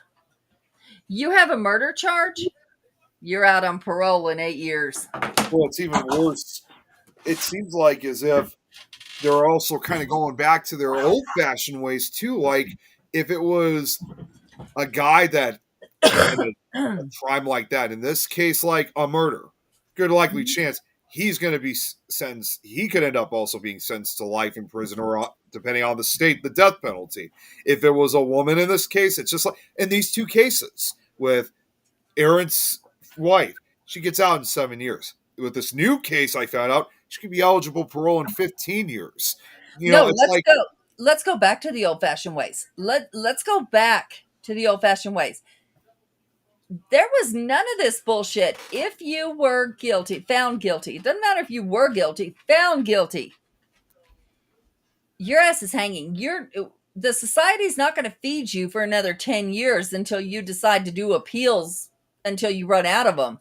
Yeah. If you were, yes, some innocent people did hang. I am quite sure of that because the system was not as strict. But there's got to be a medium somewhere. And if you knew that it was a possibility that as soon as you got convicted, your ass is dead, people would be a lot less inclined to, cause these crimes. In other countries where you steal, your fingers cut off. Yep. That's So right. two things happen. One, you're walking around like this, and people know you're a thief. Or like this, people know you're a thief. If that happens, you're already embarrassed because it's not okay in that country to be a thief. Right. When you lose your whole hand, you're not going to steal some shit no more because you ain't got a hand. That's right. Kids at a young age sit with a sign on the side of the road, say, I disrespected my parents, or I tried to steal, whatever your crime was. Embarrassment works. It's that was actually something that was used. I know it's a show that doesn't run anymore, but over a decade ago, I don't know if you guys ever watched that show. And it's an intense show. Beyond Scared Straight. Did you guys ever? Yeah. So which I know that was done by the same director that made the original Scared Straight documentary back in the late 70s. Yep. And they didn't. It wasn't very common, but some of those Scared Straight. I don't know if they still do them now because again, it was over a decade ago. But some of those programs that they had when they had these kids go into the jails, not only would they be dressed up like the inmates themselves, but sometimes they would have like this piece of paper, like a giant, like almost like a giant ID card in front of them and it would describe what they did. Saying, I stole this, I did drugs, that kind of thing. So Scared Straight programs, I know they kind of been falling out of popular use, but the times that it was occurring, that was a common thing that you saw in some of those programs. Right. But, you also see, they still do that. I'll tell you that. They still do that. You see them on TikTok. The thing is, now the kids, you've got this big butch woman on top of this little girl yelling at her, right? And telling her, you want to be my bitch? Do you want to be fucked by all these women? Because that's what's going to happen. I mean, they get with them. Yeah, they get in their faces a lot. They're not allowed to put their hands on them, but they can. They definitely get get within their faces. Right. You have to put your hands on somebody to scare them. And the little girl looks up at her and goes, "You can't do shit to me because I'm a minor. Fuck you." That's the attitude that these kids have now. It does not scare them because they know nothing can happen to them. Which is not true. But it's not true. That is the attitude that they have. And this is the attitude that we have started allowing. And, if more people, my kids were raised by a village. And yes, it was in Kentucky. And if you have ever been to Kentucky, and I wish she was still here. If you've ever been to Kentucky, very old fashioned. And my kids were raised in Kentucky. I'm telling you, the bus driver, we lived in a town of 300 people. Your kid went out and said one cuss word, you knew about it before they got home. It's brutal. It is. Yeah. But they are raised right. If they're already sick in the mind, there's nothing you can do. Obviously there's nothing you can do. They go to prison, and they should. But there was one time the bus driver, my son and his little gang of little rednecks from the farm decided that they were going to act up on the bus. The bus driver was the preacher in town. The bus driver stopped the bus, took those three off the bus, spanked them right there on the side of the road, put them back on the bus. And mind you, Nick, my son's younger than you. What's that? You froze there for a sec.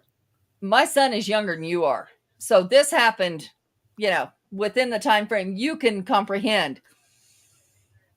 Spanked his ass, spanked all their ass, put him back on the bus, and finished his route. And when he got to our stop, he said, I had to pull over and spank these kids. Told us what they did. And it was something as stupid as like they were back talking him. But that's not allowed. We didn't allow that shit. So when they got home, we lined them up out in the driveway. And we spanked each one of them too. They didn't do that shit no more. Because not only did we beat their ass, they got their ass beat there. Yeah. Now my son is the most respectful person in the world to anyone except someone that tries to cross him. He's pretty violent to someone who does drugs and tries to cross him. But he is at 15 years old. He went and cleaned up the neighbors. The neighbor committed suicide, and he was 15 years old. He knew the neighbors. He knew the wife. The wife could not handle cleaning it up. She couldn't afford somebody to come in and clean it up. So while she was making funeral arrangements, he went and cleaned it up so she didn't have to come home to it. He took that upon himself at 15 years old. And that's the kind of person he is. But he wouldn't have been that kind of person had we not done what we done. Yeah, because he would have had no respect for anyone or even for himself. He was raised by a village. He really was. And he had the values of that whole village. And I still believe it should be raised by a village. Well, now, and it's kind of similar when they have these scared straight programs. I mean, some people obviously would probably disagree otherwise because it is true. These programs that they had, it was not going to change. I mean, it changed the vast majority of these kids from what they were doing, but it was not going to change everybody. Right. Unfortunately, you still had your bad seeds out there that were going to still continue doing this stuff and sometimes may even get a lot worse. And unfortunately, since the airing of that series, sadly, at least 2 or 3 of those kids have died because of what they were involved with. But also, I think there's also another one down in Georgia. He has been a repeat offender numerous times. He's been going in and out of jails. I think he probably still is to this day. I mean, yes, you can't change everyone, but I see where you're coming from, though. And what I was going to say is, regardless of the fact, while some people think that it may not seem right, it's just like sometimes you got to make some tough choices, just to try to better correct your kid. It's not a way in any way, shape, or form of, trying to be mean or trying to be abusive or trying to think you have, as a parent, you have power over their kids. You're just trying to show them that you keep going down this path, you're going to end up this way. This is where you're going to be. And Braxton, that's right. And even if you're still under 18, because again, a lot of them were, although in some of the episodes, they actually did extend to 18 and 19-year-olds too. They're like, once you're in, there's nothing I can do. I can't help you then. You're on your own. But here's the thing. It's like I said, it takes a village to raise them. But here's the thing. Where some of them fell through the cracks, and we need to make it not okay. It is unfortunate. It is. And it's not their parents' fault most of the time. Because let's look at some of the kids that were raised in very poor neighborhoods where all they had around them was gangs. That's the village that raised them. The parent had to work, whether it was a mother, father, it doesn't matter. They had to work. So therefore, the kid was kind of left on his own. That was the latchkey kids that we talk about. They come home from school. They had the key to the house. Parents were still at work. So, of course, they're not going to go home and do their homework. They're going to go out and they're going to meet up with those gangs that treat them like an adult. a lot of times too on the show, which you probably have seen, Adrian. I'm not trying to make this like a racial kind of thing, but a lot of the kids that were featured on the show were like predominantly African American kids, and a Mhm. lot of them lived kind of like in the urban areas. So unfortunately, a lot of them. I mean, yeah, you had your share of white kids as well, and also Oh some yeah. Hispanics, but Oh a yeah. vast majority of these black kids, would often usually be associating with these gangs, and even when they would go into these jails. There was also, you didn't see this very often, but every once in a while, when some of these kids would go into the jail, every once in a while they would sometimes have an inmate or two that knows one of the kids, either Right. a relative or a Right. fellow gang member, and like to really try to put that reality in them, saying, "Look, I everything that you and I have done together, look what's happened to me. I'm in here now. Now that I finally it's Hmm. finally opened my eyes. If it's happened to me, it's going to happen to you. So you got to change your ways." Well, see, here's the thing. You just hit it on the head. What you see is the African American kids because they were raised in poverty and Yes. they had to go with the gangs and not had to, but that's what happened. The Mexicans, same thing. Their parents had to work, and I'm telling you, there's no harder worker than a Mexican. I'll tell you that all day long. But the kids were kind of left on their own through no fault of the parents. That's what they had to do. What if we turned it around?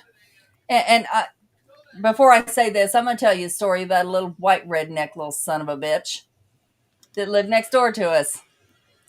This little shit stole a motorbike, a little dirt bike, brought it on my back porch. Little redhead, freckle face, had no manners whatsoever. Brought it on my back porch, told my kids to hang on to it. I didn't know it was stolen. Well, when I found out it was stolen, I went and told his parents. His parents had a collar they called Raven. It was a dog collar, had studs on it. That's what they used to beat him with when he didn't behave. When I went and told his parents about it, I expected them to take care of the issue, right? No. What they told me is, "Did you beat his ass?" I said, "No, I came to you because this is serious. This is not a spanking. This is serious." And they handed me the collar and said, "Beat his ass before you bring him home." I remember this. Yeah. Well, no. This is, if it was just a spanking, I'd have used my hand, I'd have beat his ass. That'd have been the end of it. But this is more serious. But what if we turned it around? And what if society did something a little different? And instead of putting, we talk about the African American kids that went bad, we talk about the Hispanic kids that went bad, we talk about the Asian gangs. We And talk about some all this. whites too. It's basically everybody. In fact, I remember even on some occasions too, on that again on Beyond Scared Straight, they also did some episodes in Oklahoma. So you also had a small group of Native American kids as well. Oh, that's not small. Trust me, that Well, group no, I is mean, not small. well, no, I mean like what they show on the show though. Like they Sure, don't. and that's what I'm saying. Yeah. Why don't we turn it around? What if we turned it around and instead of using that stigma, because what we show is the kids that went bad, the kids that were in gangs, the kids that, we show the worst, the worst. What if we were to turn it around and show the African American kids that have done so much good in this world, the Hispanic kids that have done so much good in this world, so people don't stigmatize these racial, groups that, oh well, this is this and this is, and let's face it, that's what we have done. So why don't we talk about the good that they've done?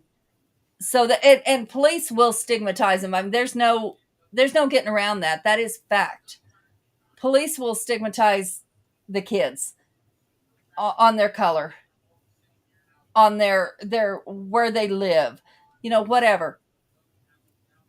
But what if we were to show the good that they do? That, you know, in that ghetto where there's so many gangs, there's a child trying to do something good. Why don't we show that? Because it doesn't make news. Just Right. like in the paranormal field, sitting in a house doing an investigation that comes up nothing doesn't get views. So we're not going to show that. Well, see, that's when I tried making my own series a few years ago. I was going to make that a reality. That, okay, we'll go investigate, we'll film it all. If we get something great, if not, we'll still broadcast it anyway. That was something I really wanted to kind of show the reality of like what a real paranormal investigation was really like. Unfortunately, though, I mean, this was obvious. I mean, as you know, Jeremy, this was literally right a few years before I joined things. Unfortunately, that was when my crew members I had at that time were being very uncooperative and were not willing to work with me or be as loyal as I thought they were. So, unfortunately, I mean, I would love to try to maybe some point try to revive it because I never really have truly abandoned it. I just shelved it for now, but I'm hoping maybe one day eventually we could try to revive that and make that a thing again. I think it would be really cool. And is it going to get a lot of views? Absolutely not. But what it is going to get views from is people looking to come into the field and actually looking for reality. Like, let's say you film an hour and have cuts of an 8-hour night that you did. Call and response session. Whatever you decide to do for investigating that night. And even though you get no responses, you talk about how sometimes we don't, but most of the times we don't. And it's for the science. And, it just kind of explain that you're not going to go in everywhere and get something like in the shows because they only show what does get something. And even that's embellished to a huge extent. See, the way how I kind of wanted to do this show was, and again, some people would think otherwise, but again, I was trying to be as realistic as possible. Was I think I asked you guys this question a long time ago, but you guys remember the show Paranormal Witness? You Yep. guys remember that show? Okay, so my show, which it was a title that I was surprised had not, I mean, maybe it's been used now since, because this was like back in 2018 when I tried making this series. My show was, and it was just gonna be a YouTube show. It was going to be called Paranormal Travels, which again, it was a title I'm surprised no one had used sooner. And I did look it up before, just to be sure, but no one used that title. And my Paranormal Travels was in a way going to be very similar to Paranormal Witness. How they did the episodes where they interviewed the people in front of this black background and whatnot.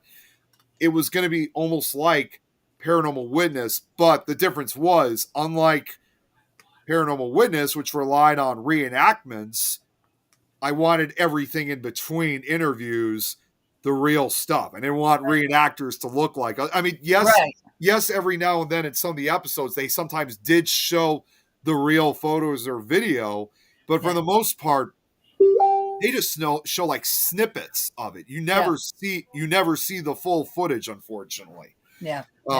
You're lucky if there's some episodes where they might have it on for a few minutes, but you still never see the full thing.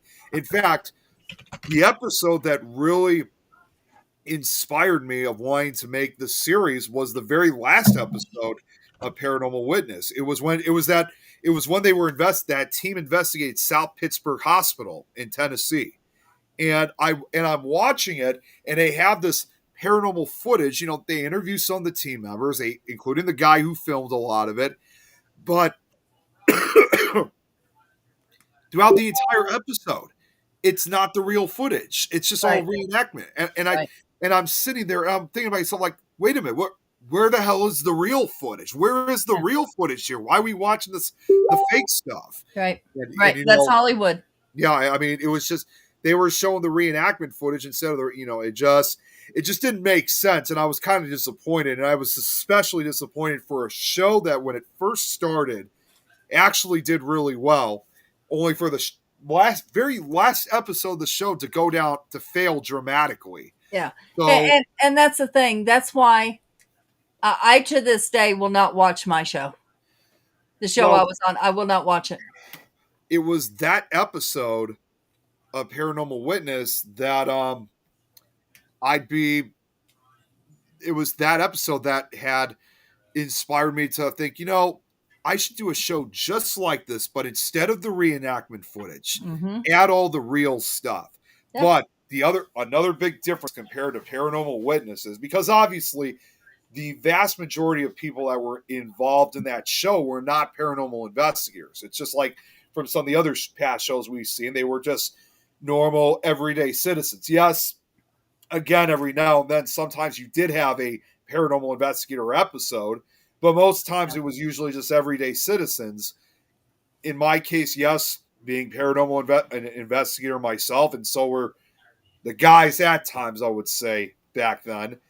We kind of wanted to do this from like our point of view, but also I would even say on these, I already pictured myself like we talk we talk about the investigation. We talk about you guys know me. I would even talk about the location, the history, even though parts of the footage would probably have me say that too. But let's say if nothing was captured, or if we did capture something, but it was very brief, like let's say if it's an EVP of like just an EVP, Mm-hmm. and either in the investigation footage or the interview footage, I could still picture it right now. I'm visioning it right now. I could see myself or one of us, someone else saying, yeah, even though we didn't really capture anything or we didn't capture that much, we considered this investigation a success. And, if nothing occurred, yeah, we may have not gotten it, or like, yeah, we may have not gotten anything, but that doesn't mean that the location is not haunted. We may have just came at a bad night, or just whatever was there just didn't want to communicate with us or interact with us, and we'll just have to try another night. We'll be back eventually. It's to give that what's the word I'm thinking of? The enthusiasm. Mm-hmm. Show that, hey, this is what real paranormal investigations are in reality. And like you said, Adrian, I mean, I'm hoping one day, whenever I have the opportunity, that I could try to revive this and bring that series back to life. Yep. And there's not going to be an opportunity. You're going to have to make it. Yeah, I know that. Well, it's just a series like this. I can't do it all by myself, of course. I mean, like I could do the editing and stuff like that, but I need additional crew members, to help me out with this series. It can't just be done by one person. Well, but it doesn't have to be crew members that are with you or right next to you. Right. It could be a film that is sent in from people that you trust, that can tell you the whole story, before and after the filming, what happened, what was said, things like that. Right. That's that's the other thing too. When I first started working on this at first I was relatively strict. And what I mean by that was I was only wanting to include just members of my crew. Didn't want to include anybody else at that time because I really wanted to make this like my own independent project. I at that time I was concerned that people would get a little too close to my projects, and then next, they want a piece of the pie. They want to have. And that's true. Yeah, that's so I was strict with that for the longest time. And again, to be clear on things, it was not. Again, unlike some of these investigators these days, it was not for fame or attention or anything like that. I just wanted to make this my own series that I was making independently. So that's why I was focusing on just my crew members.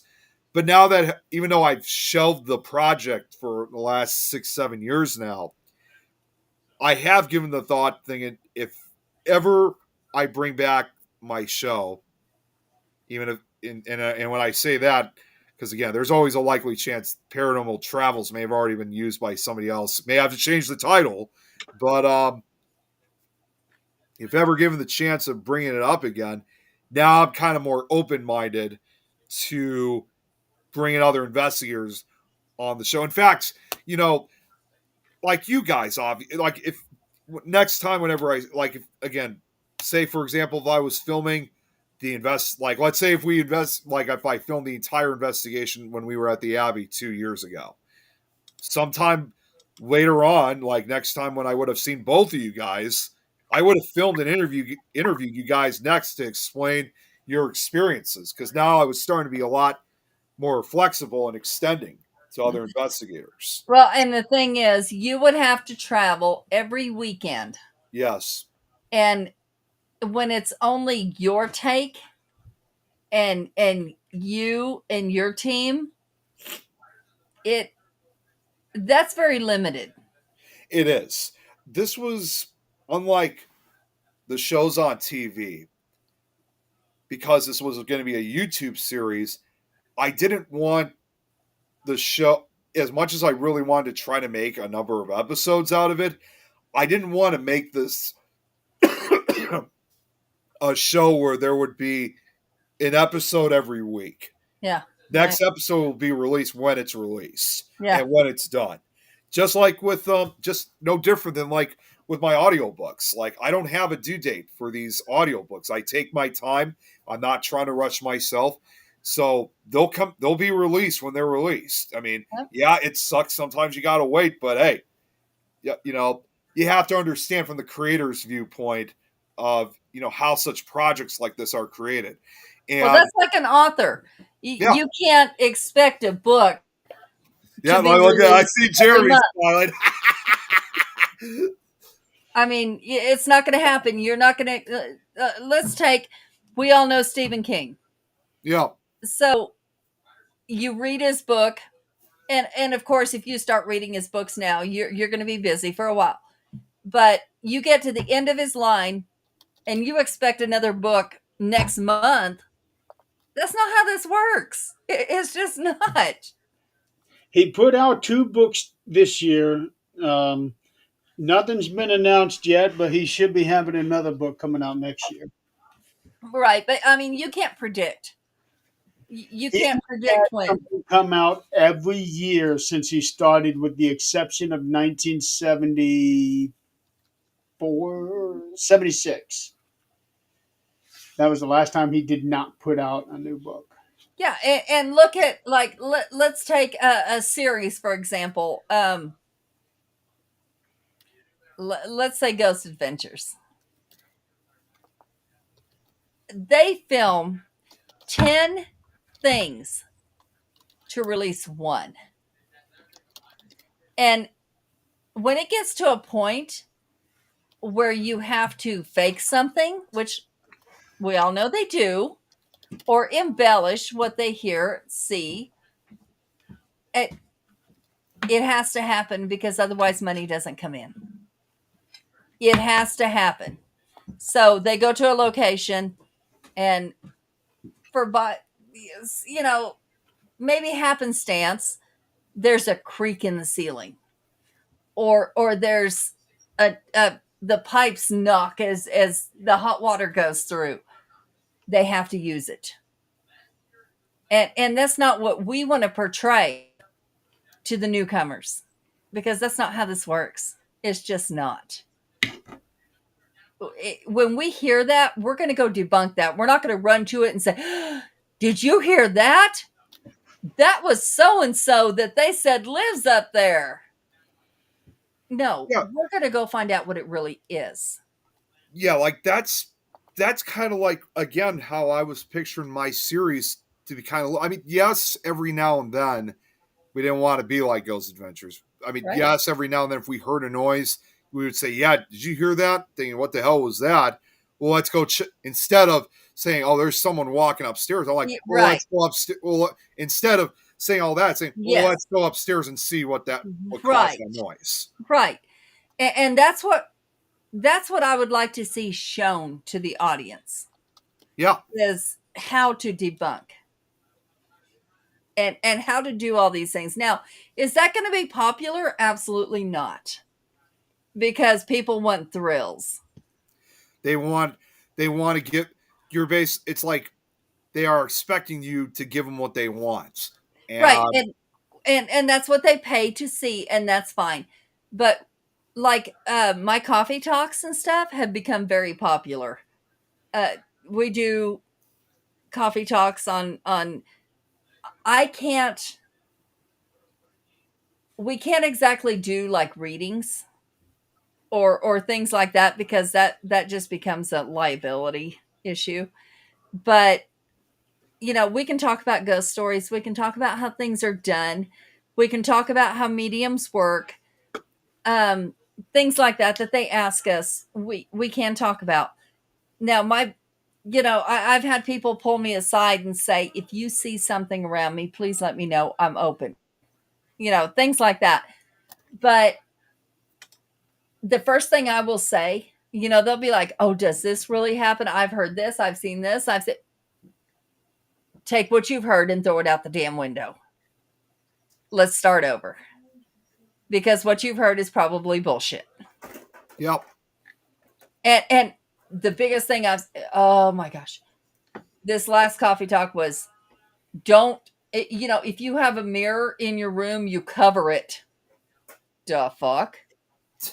What'd you just say?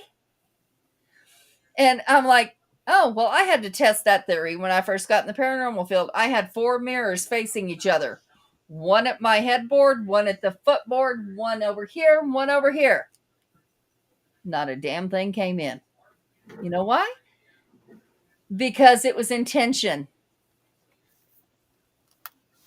I knew nothing was coming in. Now, if I would have summoned some shit, now that might be a whole different story.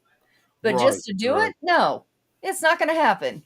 And people are talking about locking their mirrors and making sure that you never. And I'm like, I clean my mirrors. That's about it. You have to do it clockwise to lock. I'm sorry. When I clean my mirrors, it's like this. So I don't know what the hell I just did. That's how I clean my mirrors too. But, it's just the different beliefs. And if you believe it, yeah, that's intention. So, yes, it might happen. But you can't believe everything you hear, see. You just can't. And that's where we get half of our cases is somebody heard something. Yeah. Again, that's why I wanted to get to the real deal. And yes, I would already say I mean, I'm already predicting myself that if I bring the series back, my show is probably not going to be popular with a lot of the paranormal fans, or like especially those that. Well, let me take that back. I wouldn't say it wouldn't be. It would not be popular with the actual paranormal community because they would understand from their point of view because this is just how it is. But just for the fans out there, for the newcomers, the ones who want to actually, either they want to either do it eventually or they're just watching it for entertainment. Yep. I already know my show at that point would not be very popular. Yeah, I might get a few likes from people because they might even write, say, thanks for letting us know that this is so that way, we didn't disappoint ourselves.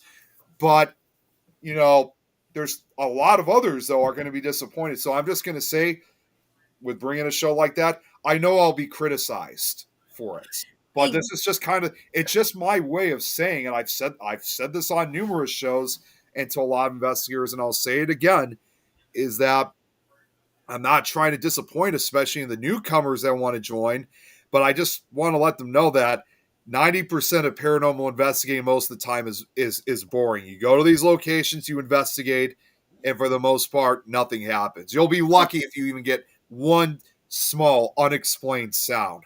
Yep. And that's okay. That's what people need to know. And if you are not popular, if you're getting criticism, that means you're doing something right. Yeah, I that's kind of I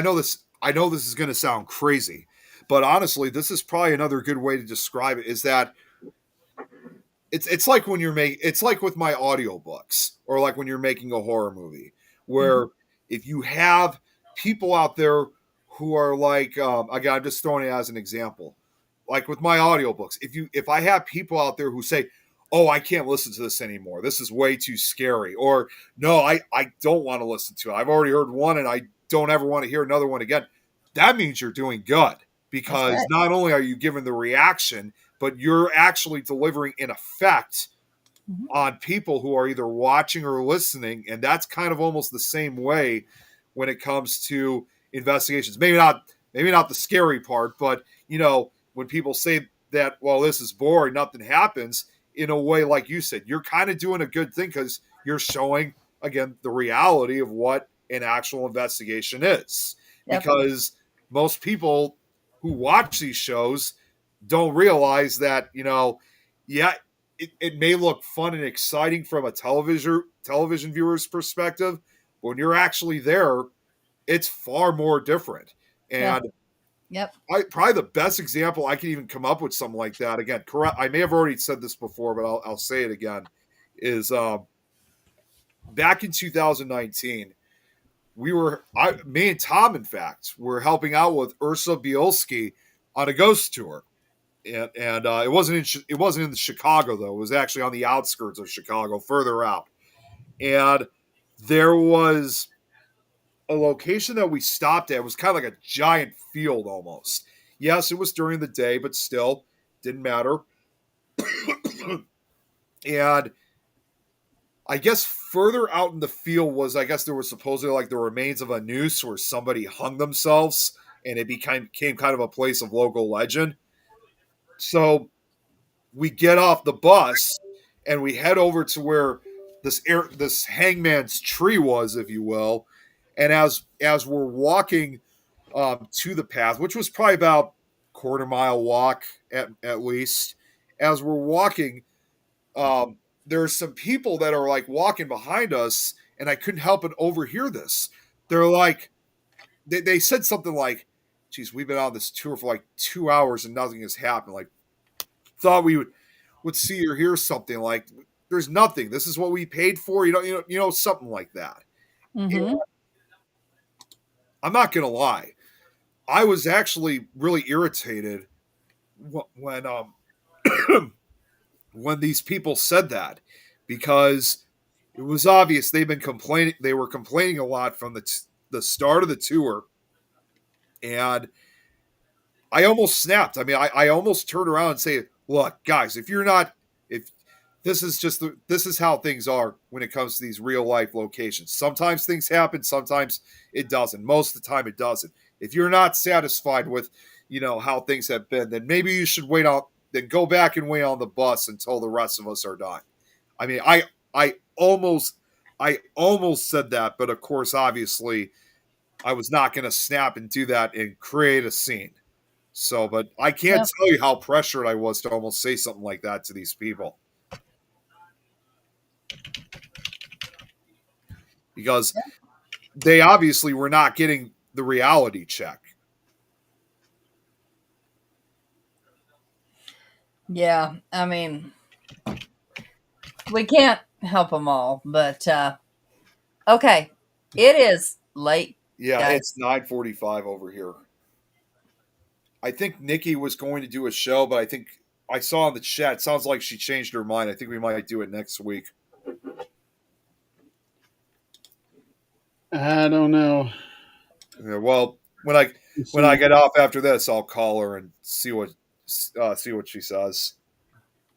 Yeah, it sounds like she's not doing it. That's what I'm saying. Yeah, that's what I was looking at, and that's fine with me because again,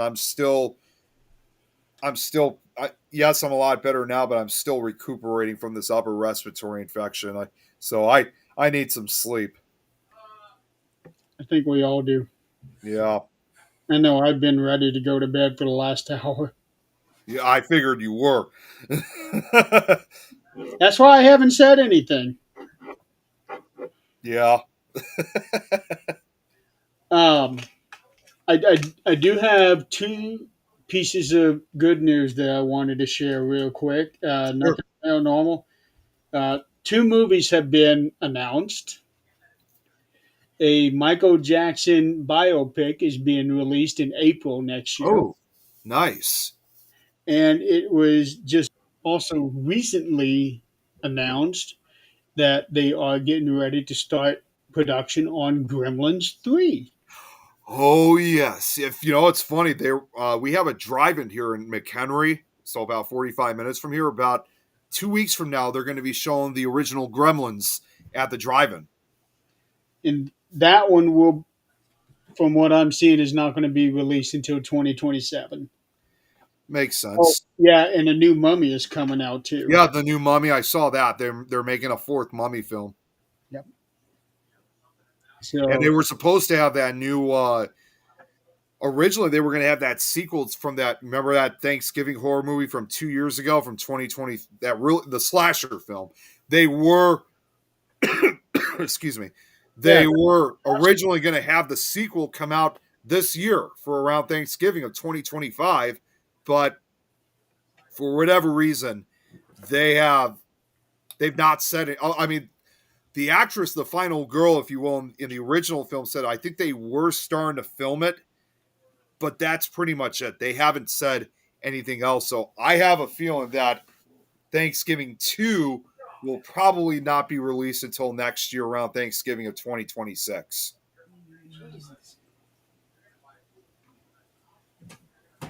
okay, yeah, haven't seen anything on that one yet. So next week,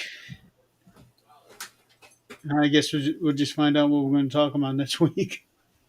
Yeah, that's as a reminder too. We'll be able to do shows for the next 2 weeks because then the weekend after the 20th, that's Thanksgiving for us, son. Yeah, we won't be on. No, we definitely won't be. No. But I will be on tomorrow night, so I'm I'm looking forward to that one. 13th Dimension coming back for six yeah. seasons. I'm gonna try to tune in so I can um, watch it because it would be great to see the old crew back again. Yes. Yeah. And also sometime over the next couple days. This was originally supposed to be before Halloween, but because I got sick, we had to reschedule it. Um, you was I'm supposed to do that show with Matt Grant at some point. I know I sent that link of his show a few days ago. He wanted to do a quick show with me in it, but he was doing it through the Facebook Live app. And I don't know what was going on, but when I tried joining the show, my phone, it would not allow me to join. So that's why we had to reschedule it. So next couple of days, I should be back on his show. So it'll be good talking with Matt again. I remember I was watching when that happened. He kept trying and trying and trying, and then he said, "Okay, we're done." And then, yeah, we'll give him one more shot. We'll give him one It more. was it was so frustrating because like he would send out the invite, and I would press join, and nothing happened. Like I thought to myself, because again, unfortunately, you can only use your phone. You can't use your computer for it. I thought to myself, like, is my phone just positioned incorrectly? Like, why is it not working? It didn't make any sense. We must have done it like 4 or 5 times, and there were even times that I was trying to because you could send out a request or notification to join the show, but it just seemed like nothing was working. So, unfortunately, much to my frustration, the one thing I knew for sure was that I wasn't going to be able to join unfortunately. So, It um, was at least 5 times. yeah, it was at least 5 times. So yeah, I wasn't going to be able to join, and that's why we had to reschedule. Exactly when we're going to have the rescheduled show, I'm not entirely sure. Yeah. And also another bit of good news: I got the Things website up and running. Finally, Yes, um, it was such a pain in the ass, but I finally figured out how to work it. awesome, And because of that, I will be able to run my other websites. perfect. Yeah. And hopefully I'll be able to have a website going for Things Network too. That would be great. I mean, because I know you've been trying to do that for the last couple of years, and that's something I've been visualizing for the longest time too. I have an idea how I want to do it. Um, it's just a matter of actually getting it to work the way I'm visualizing it. Yeah, So for the Things website, here is the link. it's funny. I'm actually looking at it right now. I mean, I've already seen it on my phone, but haven't had the opportunity of seeing it on the computer. And I got to say right now, Jeremy, with the way how you really put it together, it's really well done. I like it a lot. The hard part was trying to figure out the background and getting the pictures on there the way I wanted them. Yeah, And plus, I introduced a couple of new brands, which I haven't talked to the Holdings team yet. I love.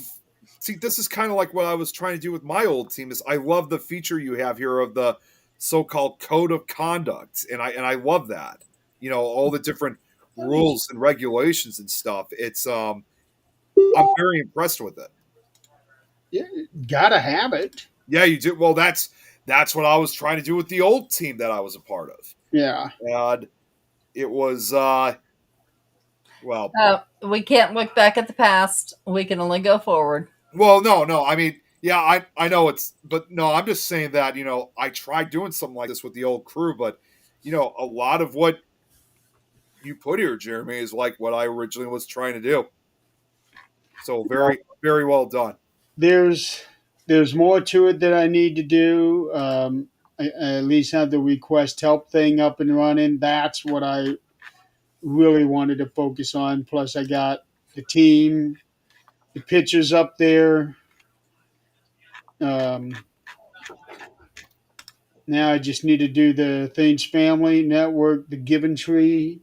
If I can ever get that thing going. Yeah, it looks like when I clicked on those other pages, they were kind of blank, so I didn't really see much on it. Yeah. Let's see. Sue, are you looking at the hours services part? Yeah, that I need to get that. There is no phone reading. No, we don't do that. No. No, it's set up where the phone can read it, where you can see it just as well on the phone. Oh, is that what he's talking? I thought he was talking about getting a reading over the phone. No, no, no, no. Okay. All right, let's say goodnight. Yeah, because we've been on here for 2.5 hours now. Yeah. Yeah. I'm tired. This was another good conversation, though, I have to admit. It was. And we can get this dog off the desk where he does not belong. Um, I also want to say You get him. I also would like to say this too. This is a request I have for next week's show, Jeremy. Just something to talk about for next week is I just want to say that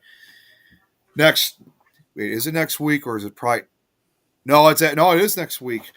Next week, beginning November 11th, as a reminder to you guys, is going to be the 1 year anniversary since I had my brain bleeds.